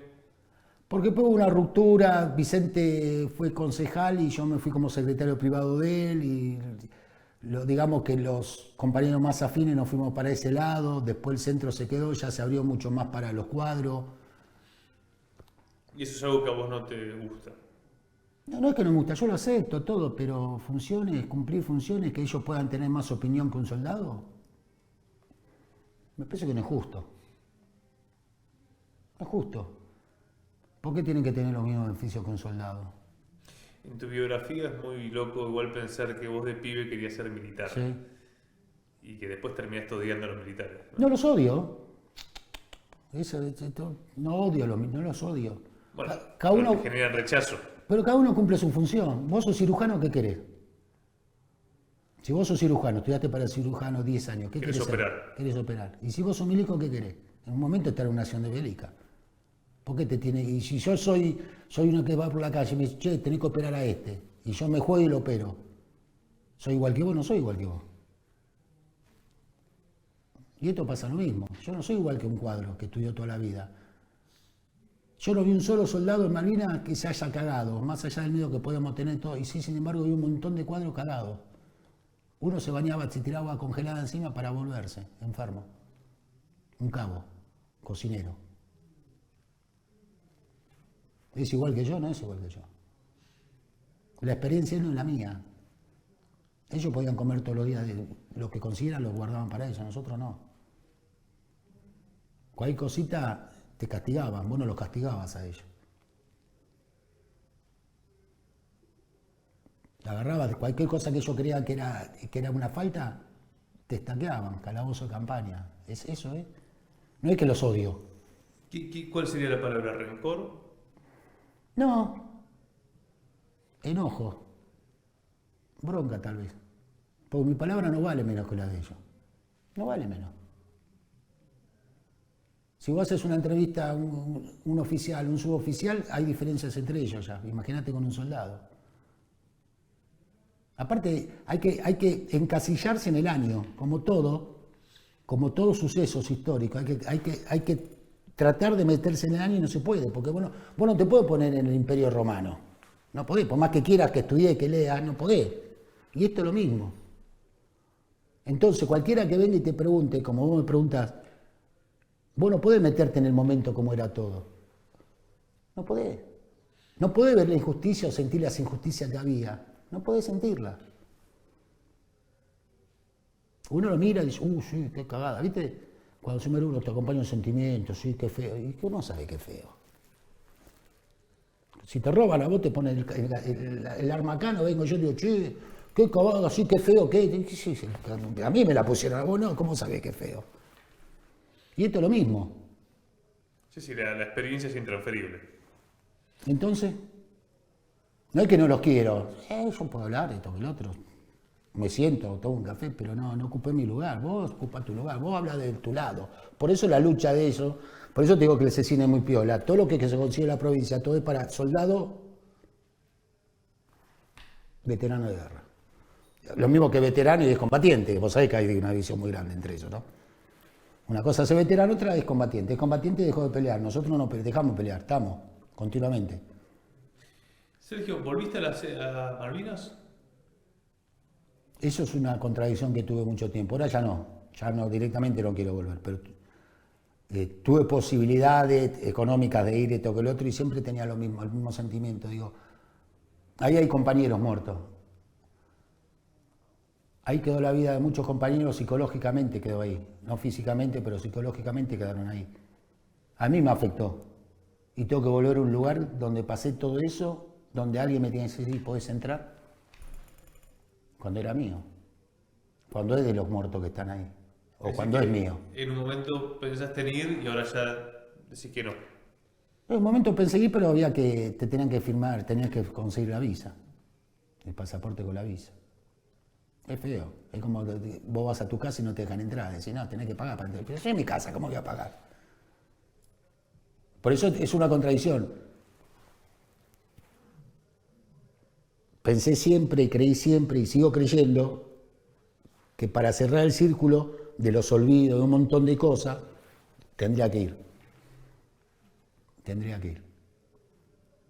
Pero de a poco se me fue yendo eso, porque no No es justo. No es justo, no por mí, por todos los demás, por todo lo que realmente sufrieron. Porque vos me ves a mí, puedo hablar, estoy más o menos, poco más, un poco menos, pero estoy más o menos normal, digamos, ¿no? Dentro de lo que se puede decir normalidad. Pero te digo, hubo cuerpos que quedaron ahí, hubo sentimientos que quedaron ahí, hubo personas, su cabeza quedó ahí, parte de su cuerpo quedó ahí. ¿Por qué? ¿Para qué ir? Aparte que te tratan mal, ¿viste? Ves muchos videos que te tratan mal ahora. Vos hiciste tratamiento psicológico a partir de Estuve, del contacto con los veteranos, Sí. desde el 98. sí, ahora estoy haciendo igualmente, ahora estoy haciendo un tratamiento, sí, voy acá por eso te decía, el Instituto Geográfico que está salud mental también, estoy haciendo un tratamiento psiquiátrico por ansiedad. Bueno, eso se fue aprendiendo, ¿no? Con el tiempo, a ver cómo se trabajaba con los Sí, veteranos. sí, el programa de la provincia de Buenos Aires era muy piola, porque habían traído veteranos de guerra de Vietnam y de Corea para dar su charla y para dar su experiencia, viste que ellos la tienen clara, digamos, por lo menos tienen experiencia. Y estaba muy piola eso, viste, y el programa ese estaba muy piola. ¿Qué te gustaría destacar de alguna experiencia o de alguna charla que a vos te sirvió? No, servir te sirven todas. La cuestión pasa como siempre, como dijiste vos recién, las experiencias no se transmiten. Claro. Lo que ellos te pueden decir no lo podés sentir vos, pero sí podés decir, sí, es por acá. No sé, saber captar más. Yo estuve trabajando IOMA mucho tiempo en la parte de veteranos, en las delegaciones, y a mí todos los compañeros de Quilmes venían a donde estaba yo. Y ahí más o menos algo, no mucho, pero algo podés captar, porque el veterano normalmente no suele hablar con otras personas, ni con la familia, Pero siempre los veteranos. porque sentí que te entienden. Claro. Yo no tengo ese problema, yo puedo hablar, yo hablo, pero obviamente yo entiendo que me entiende más un veterano que no. Entonces para el tema salud era mejor un veterano que... Estaba piola también el programa de IOMA, que eso lo implementó Municoy, que era un veterano de guerra también, que fue intendente sí, Tandil. Tandil, sí. Quequén, toda esa zona. Quequén. Quequén. Sí, lo conocí. Sí, no sé si está vivo, no sé. Sí. Él implementó el Tuvimos programa. El monumento de Quequén. Es una serie documental que hicimos. Sí, él implementó esto, implementó todo, que está bueno tomar veteranos para poner cada delegación. Aparte, el único ente provincial o trabajador municipal, el único que tiene un departamento de veterano de guerra, no lo tiene ni la policía, ni... ¿Entendés? Bueno, él es médico, o sea, Claro. justamente venía de películas de Malvinas, ¿alguna que te gustaría destacar? Iluminado por el fuego nomás. ¿Qué te parece esa película? Y no puedo ser imparcial, porque a Gardo lo conozco, amigo mío. Entonces lo podés. Hoy presenta un libro justo, en el Instituto Patria. ¿Te parece que representa lo que ocurrió? Sí. Bastante. Bastante. ¿Y en los 40 años de la guerra pensás que hubo algún cambio? ¿En qué? No sé, a nivel social, si la causa Malvinas Sí. tomó otro impulso. Últimamente hubo demasiado. Bueno, estábamos charlando en la previa de la serie El Eternauta. ¿La pudiste ver? Sí, la vi toda, sí. ¿Qué te pareció? Muy buena, muy buena. Yo te decía, me encanta la ciencia ficción. Yo tengo libro de cabecera, La Fundación de Asimov, Imperio, toda la colección. Y me gusta la ciencia ficción. Y el Eternauta lo conozco en el 83. Y me pareció bien. Me pareció buena. Me gusta más el libro, la historieta. Pero no está mal, está espectacular. Los efectos especiales. Y pensar que le hicieron con 2 mangos con 50. Digamos, dentro de lo que es los La valores industria de Netflix. Bueno, es la serie más vista del mundo. a nivel mundial hoy por Netflix Sí, salió 15 millones de dólares nomás. y Juan Salvo es Y un ahora, veterano de guerra. y ahora está, como vos decís, cómo ves los cambios, ahora están todos con esa serie, los libertarios diciendo que representan los ideales de la libertad Y que para qué querían el Inca si esa película se hizo. Y sin embargo, hay gobiernos ahí metieron plata. Creo que el uruguayo, creo que la India un poco como que colaboraron, bueno, eso no sé si sabías vos. ¿Y que Juan Salvo sea un veterano de guerra, qué te significó? Me pareció raro, no me lo esperaba. Había sabido, pero no sabía. Como me pareció raro lo del avión peruano. Como un homenaje. Claro, son guiños malvineros, ¿no? Te viene a rescatar. Claro, porque los peruanos de todo el mundo fueron los que más colaboraron. Aviones mandaron todo. La historieta plantea... Que viene a salvarte. No, pero aparte la historieta plantea, la original, el norte no se entregó a Sudamérica, no se entregó. Y lo que deja clara la serie es que hay una hermandad latinoamericana. Sí. Pero en el capítulo 5, cuando arranca y se ve el combate de Monte London, porque queda claro que él estuvo en el 7, ¿no? Claro. Estuvo en el regimiento 7, Juan Salvo, el Juan Salvo actual. ¿Te puso contento que por lo menos la causa Malvinas se reimpulse o no lo ves así? Estoy muy escéptico últimamente. Como le decía al otro, un compañero, no estoy quebrado, estoy escéptico. Porque uno siempre tiene, pero estoy viendo cambios sociales muy raros. A ver, ¿cómo es eso?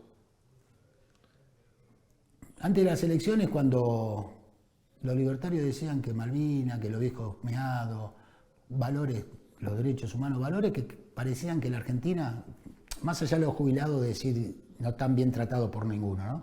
Pero decir viejo meado, la loca de Plaza de Mayo, los veteranos, como que sentí que hay toda una andanada de abajo, de juventudes y para abajo que no entiende, no sabe nada de nada y seguía por la violencia, por la necesidad de tratar de ser disruptivo con cosas que en la Argentina no se tocan, los derechos humanos en la Argentina no se tocan, las universidades no se tocan. Y sin embargo vos ves que hay movimiento de abajo que no les interesa nada de eso. Yo había leído, no me acuerdo a quién, un encuestador que decía que habían hecho focus group y le decía, bueno, pero esto que el otro antes de las elecciones, si votás a este es como agarrar el mantel y tirar todo y romper todo lo que está... No importa, vamos a romper todo. Y hay cosas que no se pueden romper y sin embargo la quieren romper. Tratar que el Eternauta sea una visión favorable a los libertarios es una locura. Vos decís, no puede ser. La trata explicando no, porque la nieve representa al Estado que lo que toca lo destruye. ¿Viste? Toda esa... Y vos decís, ¿cómo puede ser? Pero esto estudiaron la historia del que lo escribió, digo. Una historia que la única que quedaba era la mujer. Y que por ahí hay dos nietos que están mirando que no saben que son hijos de... o que son nietos del escritor, ¿no? Digo, y sin embargo, Malvinas, que el presidente diga en un acto, adelante todos los milicos digan un acto que los helpers tienen que decidir de quién es. Y los milicos ahí, digo, nadie le dijo nada. Que diga que adora a Margaret Thatcher, ¿no? Aparte, pero eso antes de las elecciones ya, y nadie movió un pelo, y yo lo decía. Y digo, y ahí estaban llenos de milicos, hasta veteranos se prestan para eso. Y ni un veterano, ponerle un milico que no diga nada porque si no se queda sin laburo. Pero después aparte, todos los que estaban ahí, los veteranos, son todos cuadros, ya te das cuenta.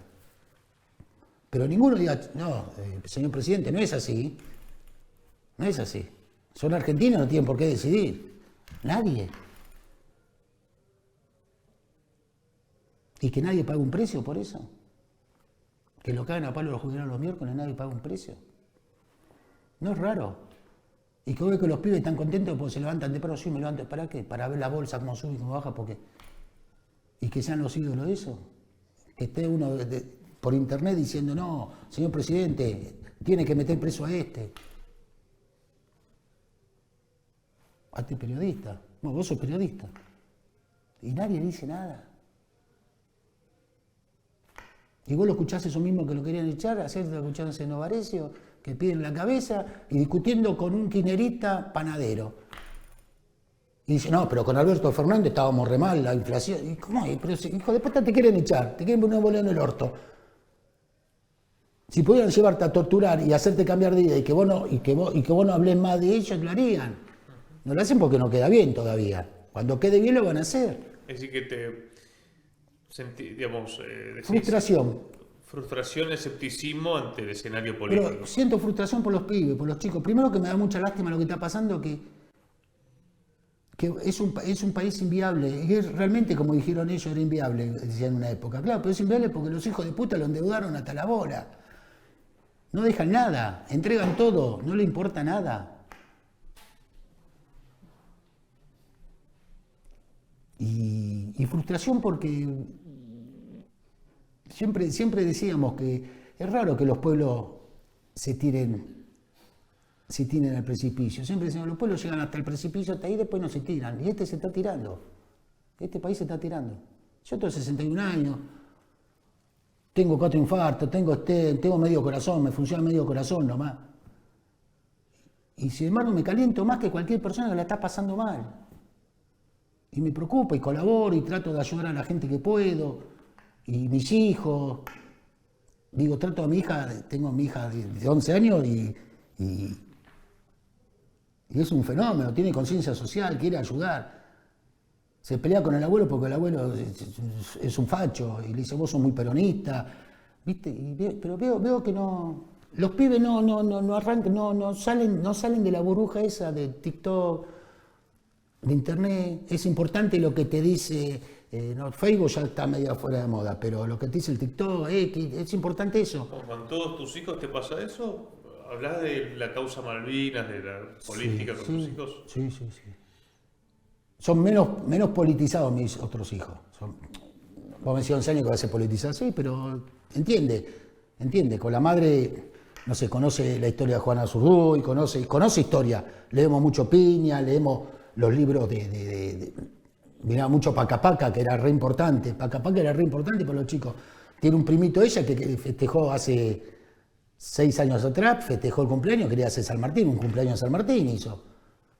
Y eso, escúchame, cuando vos ves eso, decís la puta, ¿está bueno?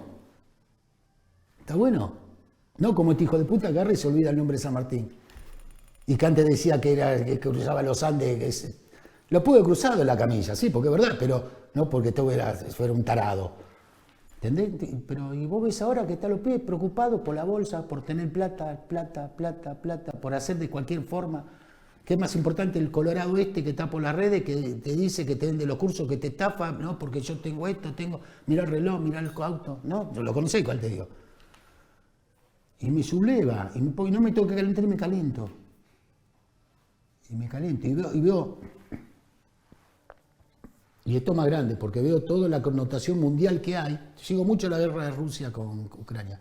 Y veo todos los poderes que hay tratando de hacer lo que está pasando acá en la Argentina ahora, y en muchos lugares lo consiguen. Digo, el trumpismo es eso. Digo, estamos jodidos. Vos que sos joven, que yo, están jodidos.